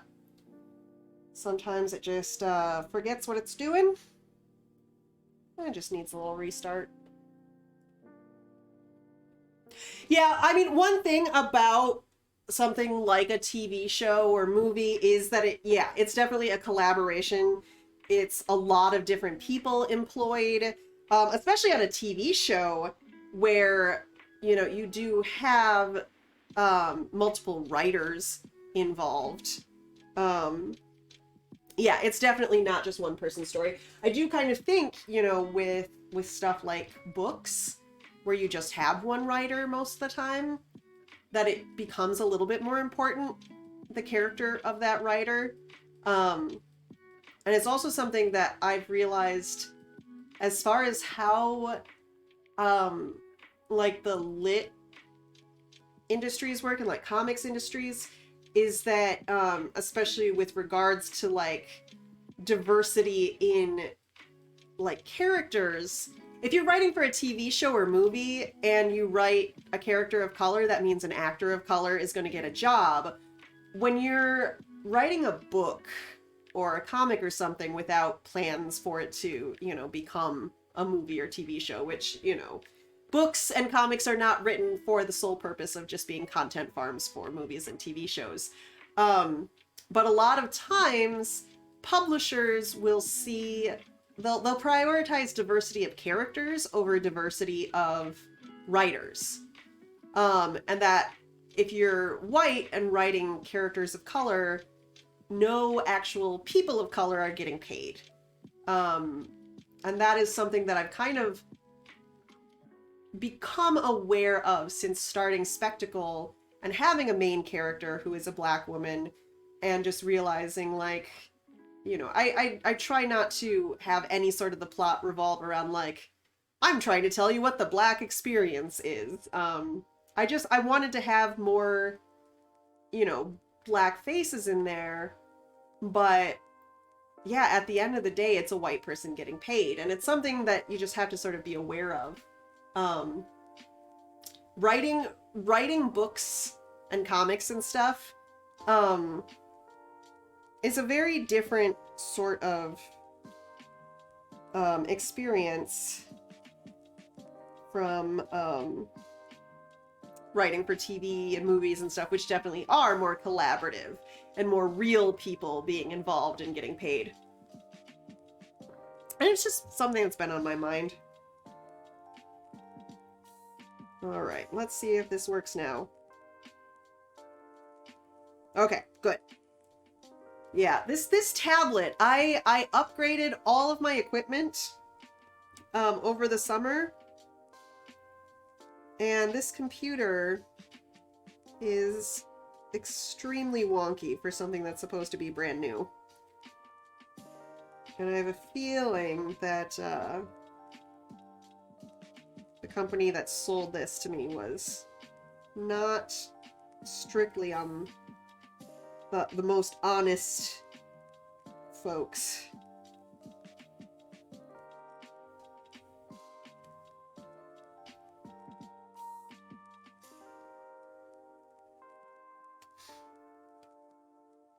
See, I have a lot of computer troubles. Someday I'd like to make it through a stream and not have to restart Photoshop. But at least I don't have to restart my entire computer.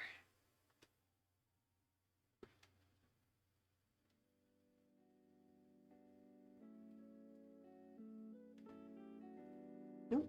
So yeah, it'll do stuff like that.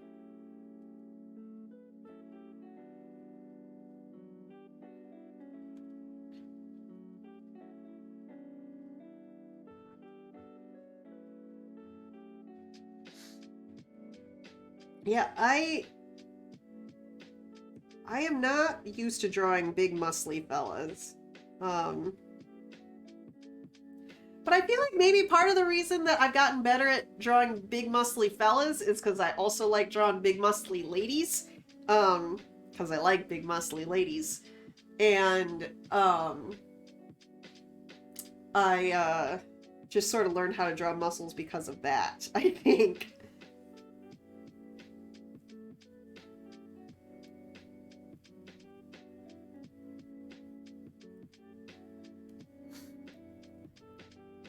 Big, muscly ladies. I'll definitely make sure to draw some big, muscly ladies on some of these tarot cards. Maybe the strength card. So yeah. This channel supports big, muscly ladies.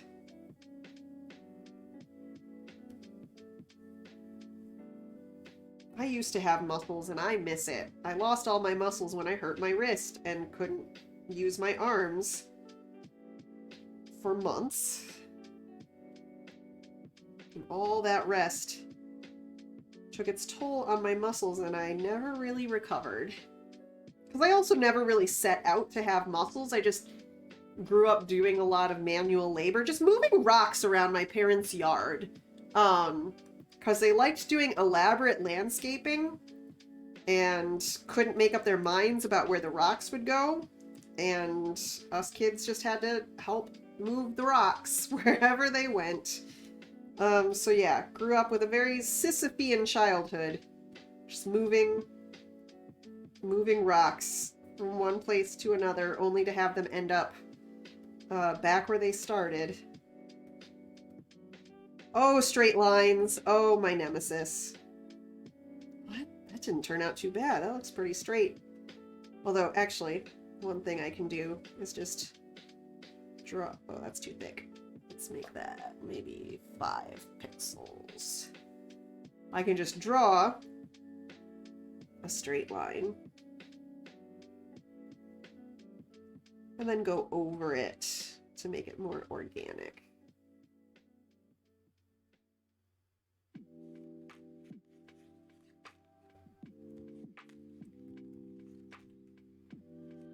So at least I know where the straight line is.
I guess so much of this background is going to be black anyways that these lines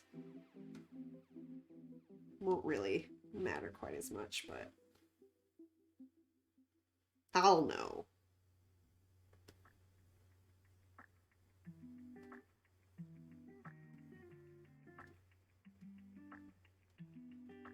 Alright, so that leg is covered up by his leg.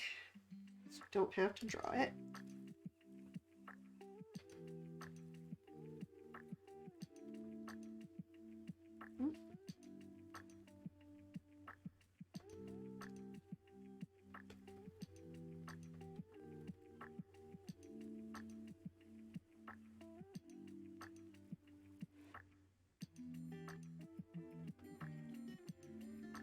Oh, I forgot to finish his cape. And his neck. There you go. Have a neck, little buddy. There you go.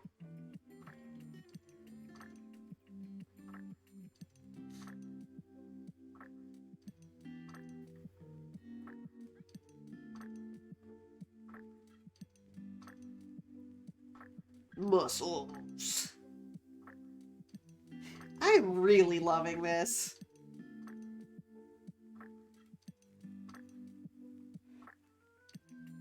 All right.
There.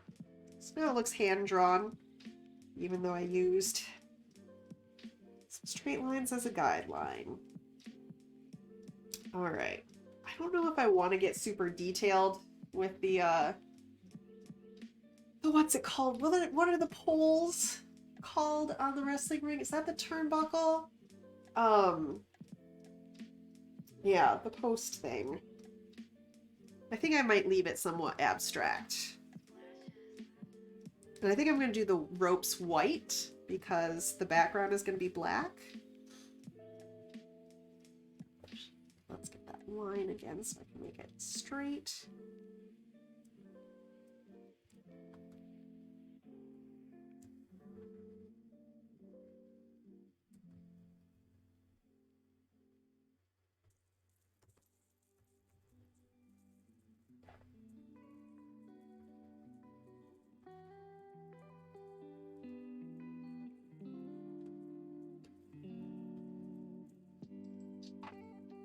Actually, okay, so I'm gonna have the top of this be a little bit looking like a mountain.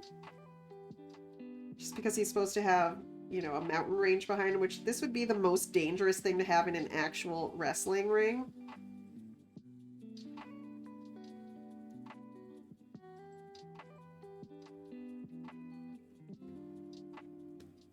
But it's decorative.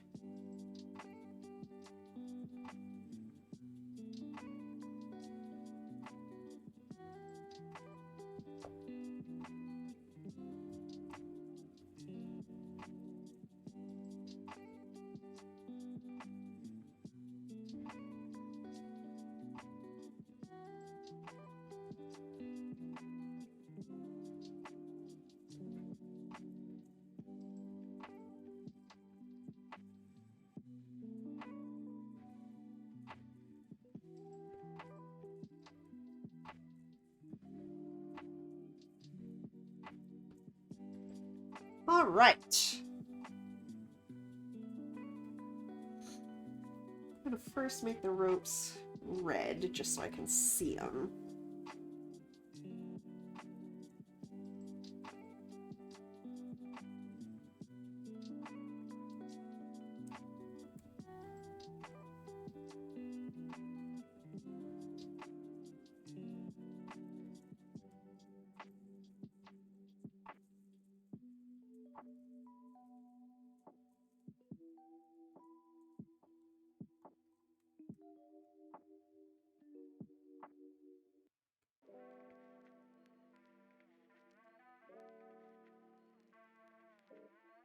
There it is.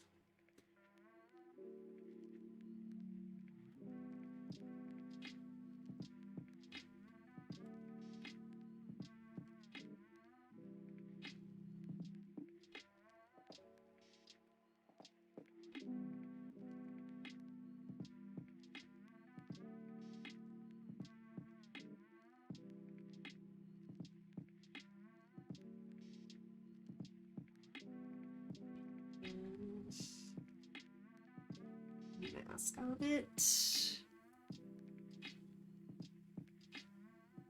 Thank you so much for hanging with me, Kat. It was so good to online hang out.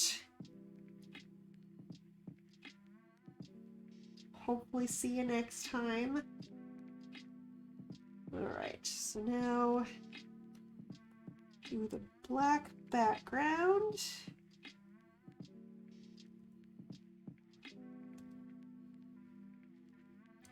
Cool. So these white ropes look good with the white line of the border.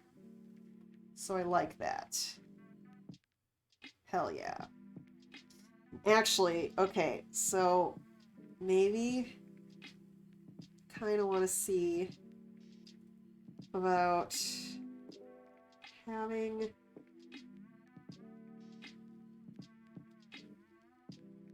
just in the background coming off of like the belt.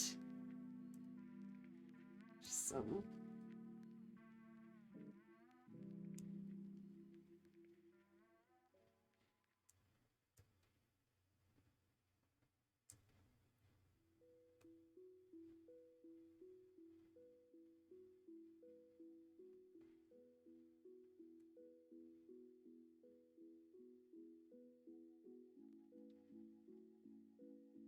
yeah, I think I'm gonna want to have some lines coming off that belt. Just really, hell yeah. We gotta alter this wheel thingy. This is just like a default Photoshop shape that I love using in the backgrounds of things.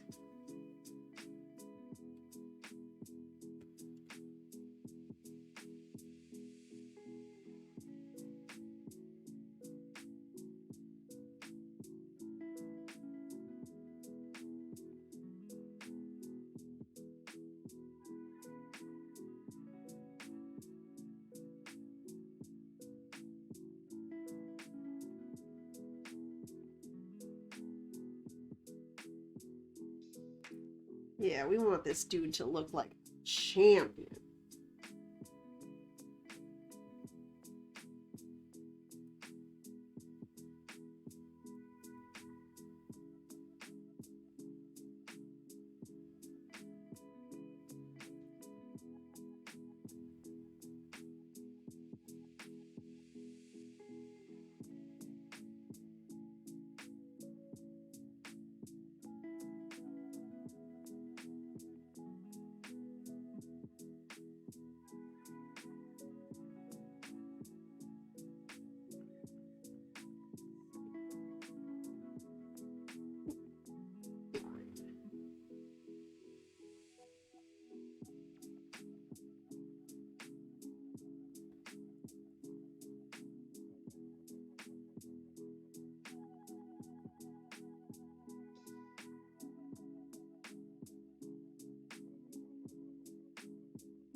Cool.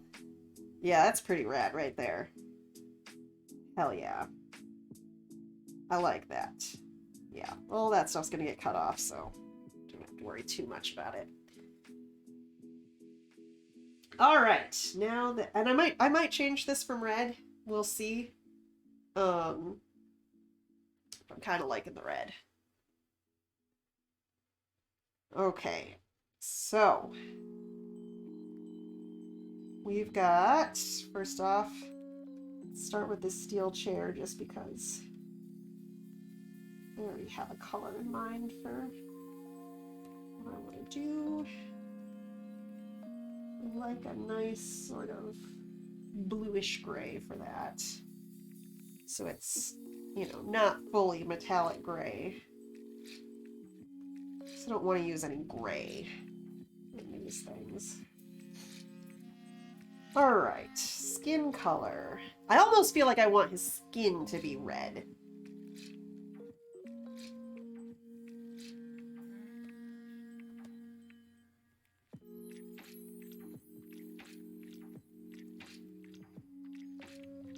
So maybe this thing in the background is more of an orange. So that also looks pretty nice.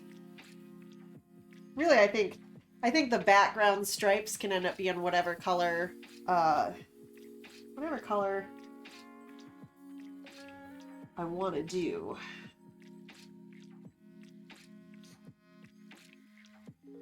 Alright, we're leaving that beard white.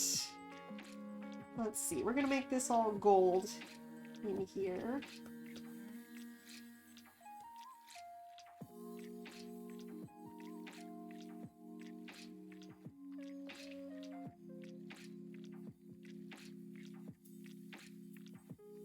Yeah. And then I don't want the belt to fade into the background, so probably can't make that black. I mean, you can sort of, the shape of it is implied, but I think maybe, you know, it could also be purple. Yeah, maybe a darker purple, but ooh, I like that. I like that. It's purple.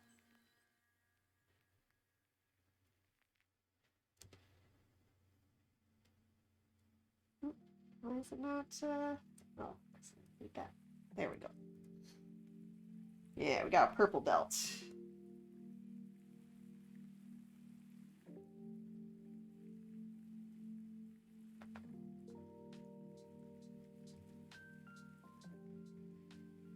Cool.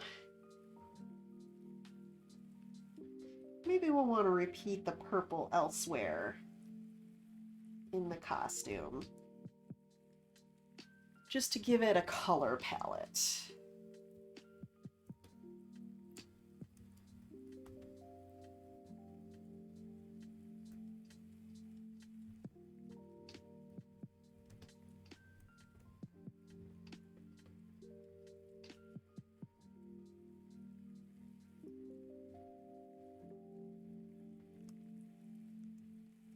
Yeah.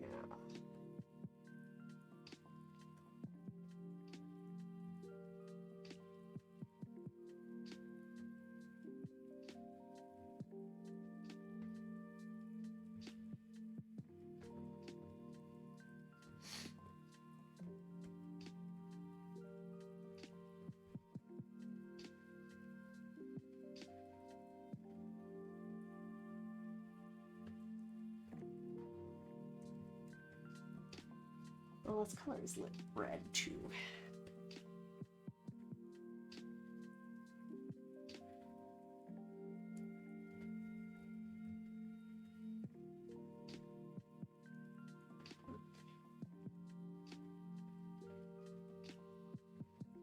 Maybe someday I'll be the kind of person that names all of my Photoshop layers, but I am not yet that person today.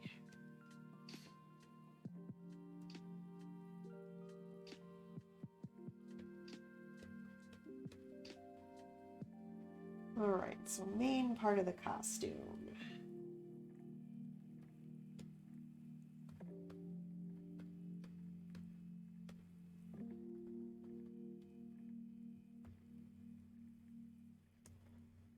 Maybe a blue?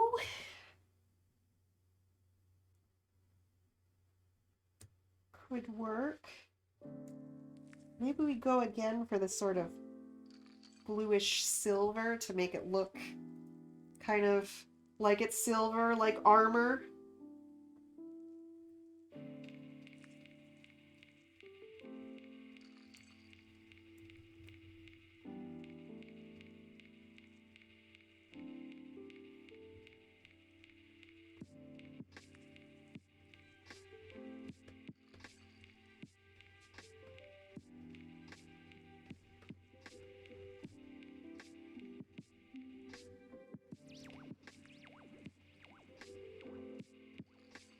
I don't really like that.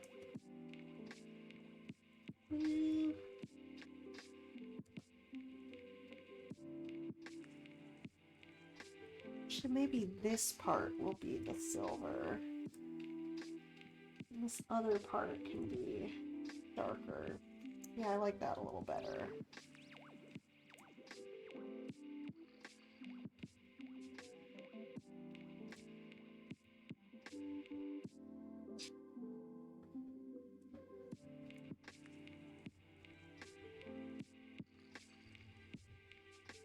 Well, huh. Okay, maybe we're going for yellow. Maybe gold. Oh! Oh, yeah. Gold instead of silver. That's good. We'll definitely want a gold stripe on the side.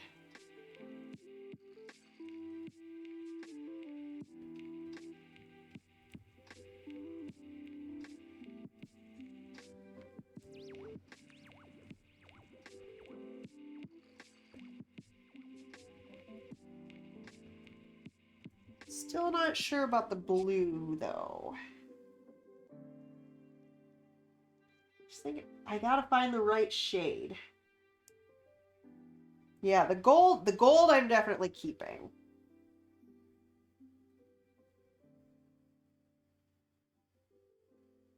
I mean, what about green?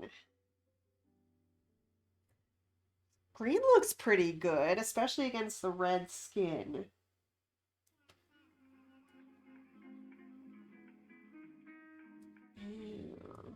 Sort of bluish green.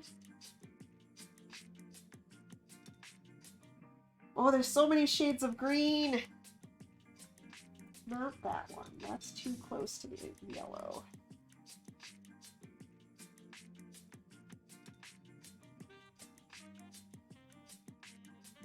It's too dark for the sort of bright color palette I want.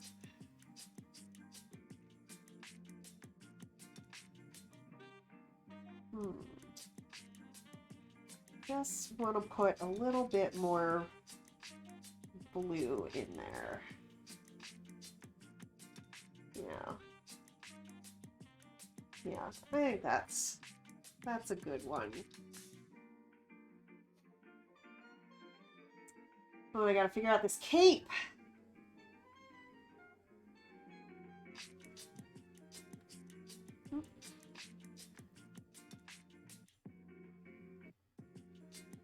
Maybe this lighter purple color? Maybe.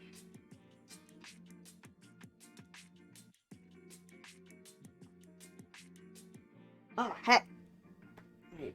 Ooh. Oh, you didn't see that. My cable came undone a little bit. Maybe you did see that. But it's fixed. Let's see. Where did I put the cape on? There it is. Okay.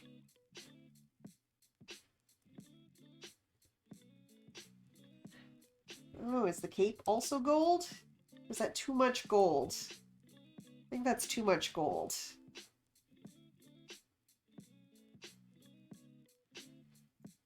I don't know, maybe the cape ends up being white. Maybe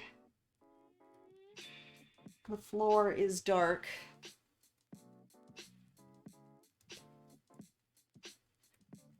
So if the cape is white, kind of no, because the beard is white. I gotta differentiate it from the beard. I don't want too many colors. I don't want this to get too Lisa Frank. But that could be orange if I make this into... Is that going to be yellow in the background? No, because there's too much yellow elsewhere.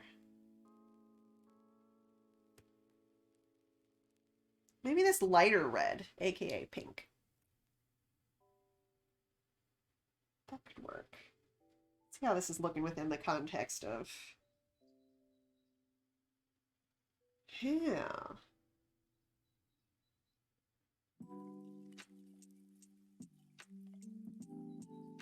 Well, what if I make this background thing like darker? Oh shit. Okay, I like that really dark blue.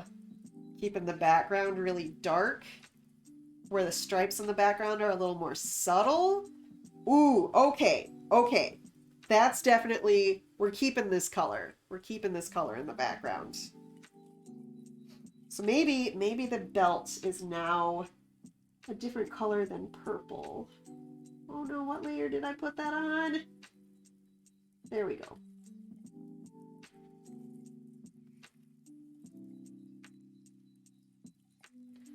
Maybe the belt is orange? Yeah, that's nice. That stands out against that blue background. Get that nice complementary color scheme going.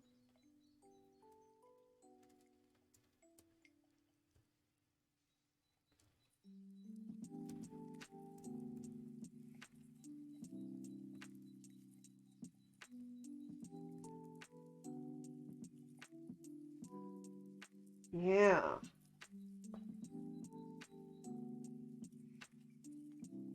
So let's see. Where is the layer with his mask? Oh, I was already on it.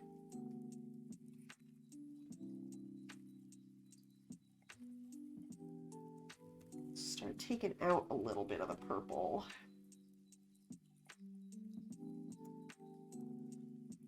I just don't want, like, I don't want it to be rainbow colored. I don't want every single color to be present.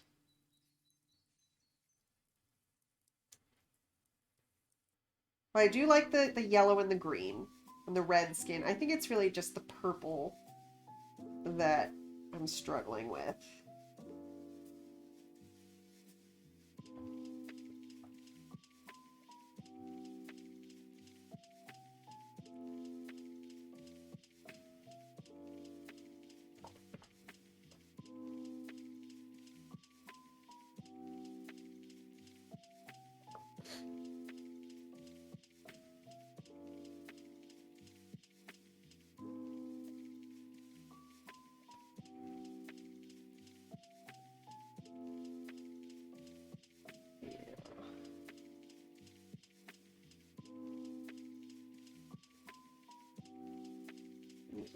Paint the floor. Let's see. What happens if I just make it that same color? Maybe a little bit lighter blue. So if I just take this and lighten it slightly.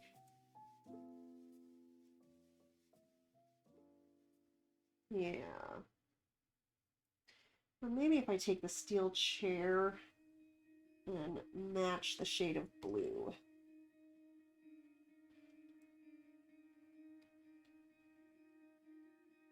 Yeah. That might be good. I feel like I want to do something around his feet.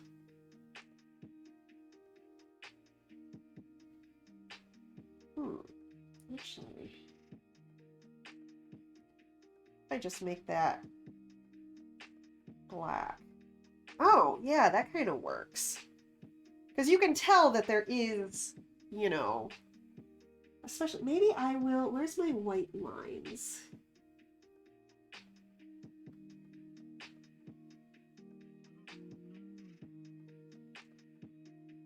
maybe I will... Oop, wrong tool.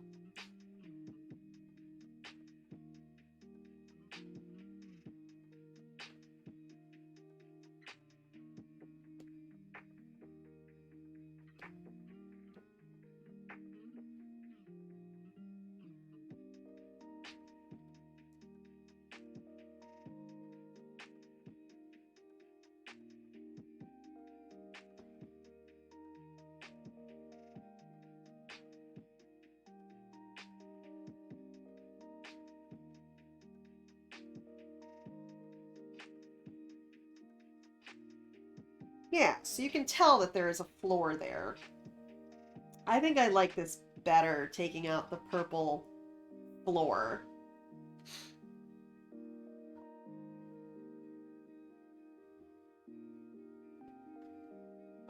See, now I'm almost thinking now purple might be freed up. Oh! That's it. Oh my god, I love this color scheme. Oh no, I love this so much. That just like clicked right there. That clicked. Oh, I love when it clicks. I love when it clicks. I'm gonna make that chair back to that more bluish green. Ooh, I love this.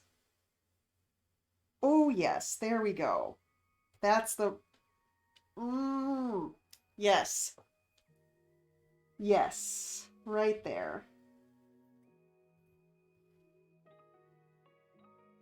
And let's see, what color are we doing for these posts? Alex, I screamed because the color scheme was good. I got a good color scheme. I love how Alex, like, half pays attention to these streams until he hears me scream, like, IRL from the other room. Let's see, we're gonna make that orange. Maybe this gets to be a lighter shade of blue.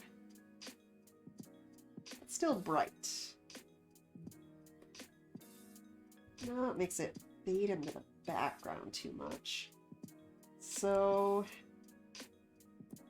that brings it forward too much. Maybe this is what gets to be dark purple. Yeah, there we go. Scream for the scheme, yes!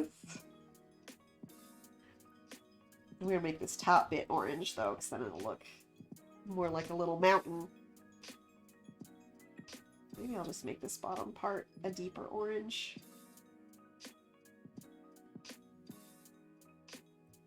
Yeah, I like that, because now it's a mountain range. Yep, it's a mountain range. And alright, so now I gotta, there's just little bits that didn't get colored in.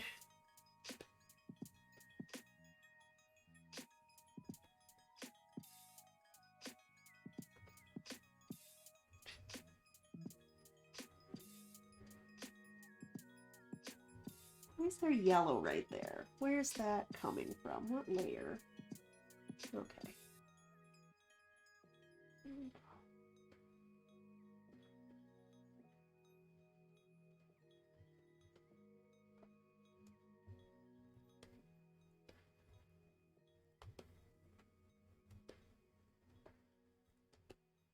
All right.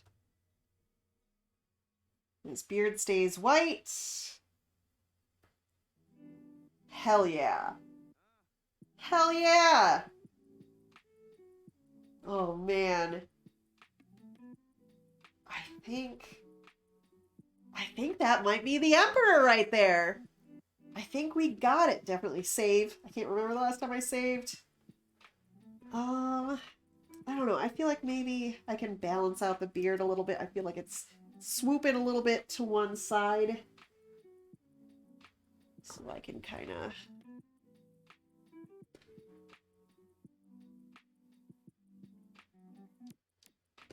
Let's just have some wispies.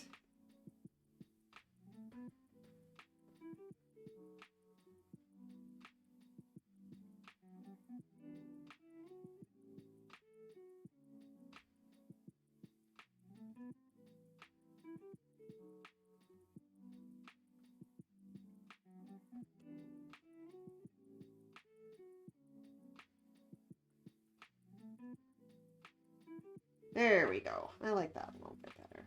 And actually, the top part.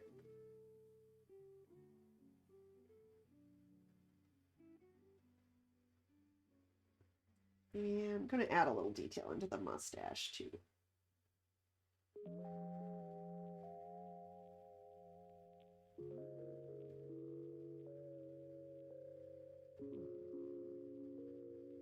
Yes! Oh my god, there he is! There he is! That's our champion right there! That's our champion! Hell yes! The Emperor, formerly the Chairman! Ugh. World champion right there. We did it, everyone! Oh, he's perfect. I love him so much. Oh, he's my champion for sure. Even if he does a heel turn, he's still gonna be my champion. Yeah, I'm glad that the black floor is working for you too, because I think it's definitely brought a little bit of balance into things, sort of keeping things grounded. It is the ground after all. But yeah, and also, you know, helping it to feel cohesive with the other cards in the set, which, you know, heavy black backgrounds. So yeah, we're gonna call that good right there. I'm real happy about it. Thank you all for joining me today, chat. Thank you for listening to me ramble about my my house fire. I'm just feeling sentimental today. But yeah, we're good. Oh yeah, I gotta figure out how to raid. I wanna raid my pal. Alex, can you come in here and show me how to do that? Because I don't know, but my friend Jesse, aka Stitch, is like also a really awesome artist. And I'm probably gonna be watching her stream after this. So you can come along with me. Alex, show me how to Open Stream Manager. show me how to Twitch. Open this. Wait, that's the wrong. Manager. That's the wrong That's why we wanna page. have it open. This guy? No, Stream Manager. Oh, that guy. That guy. Okay, Hold go on. to the thing. Oh, also yes, thank you for blessing me with good chicken. Raid channel. Oh, okay. Well, all right. I'm gonna send you over to my pal Stitch. Say hi for me. And yeah, I'll see you all back here next week, Tuesday, for Tarot Tuesday, 1 p.m. Central Time. I think, what's the next card coming up? Butts. It's not butts. It's, oh heck. We'll figure it out. And I might not necessarily go in order either. So, yeah, we'll see which one I feel like doing next week. But yeah, see you next week. Thank you so much for hanging out. Click that. We love you. All right, I'm gonna click this button. And It's gonna get ready. yeah, and then Gonna get going. and then Make sure it's butts. is it On. And Bye. then raid now. Oh, okay. And then end the stream. All right. Bye.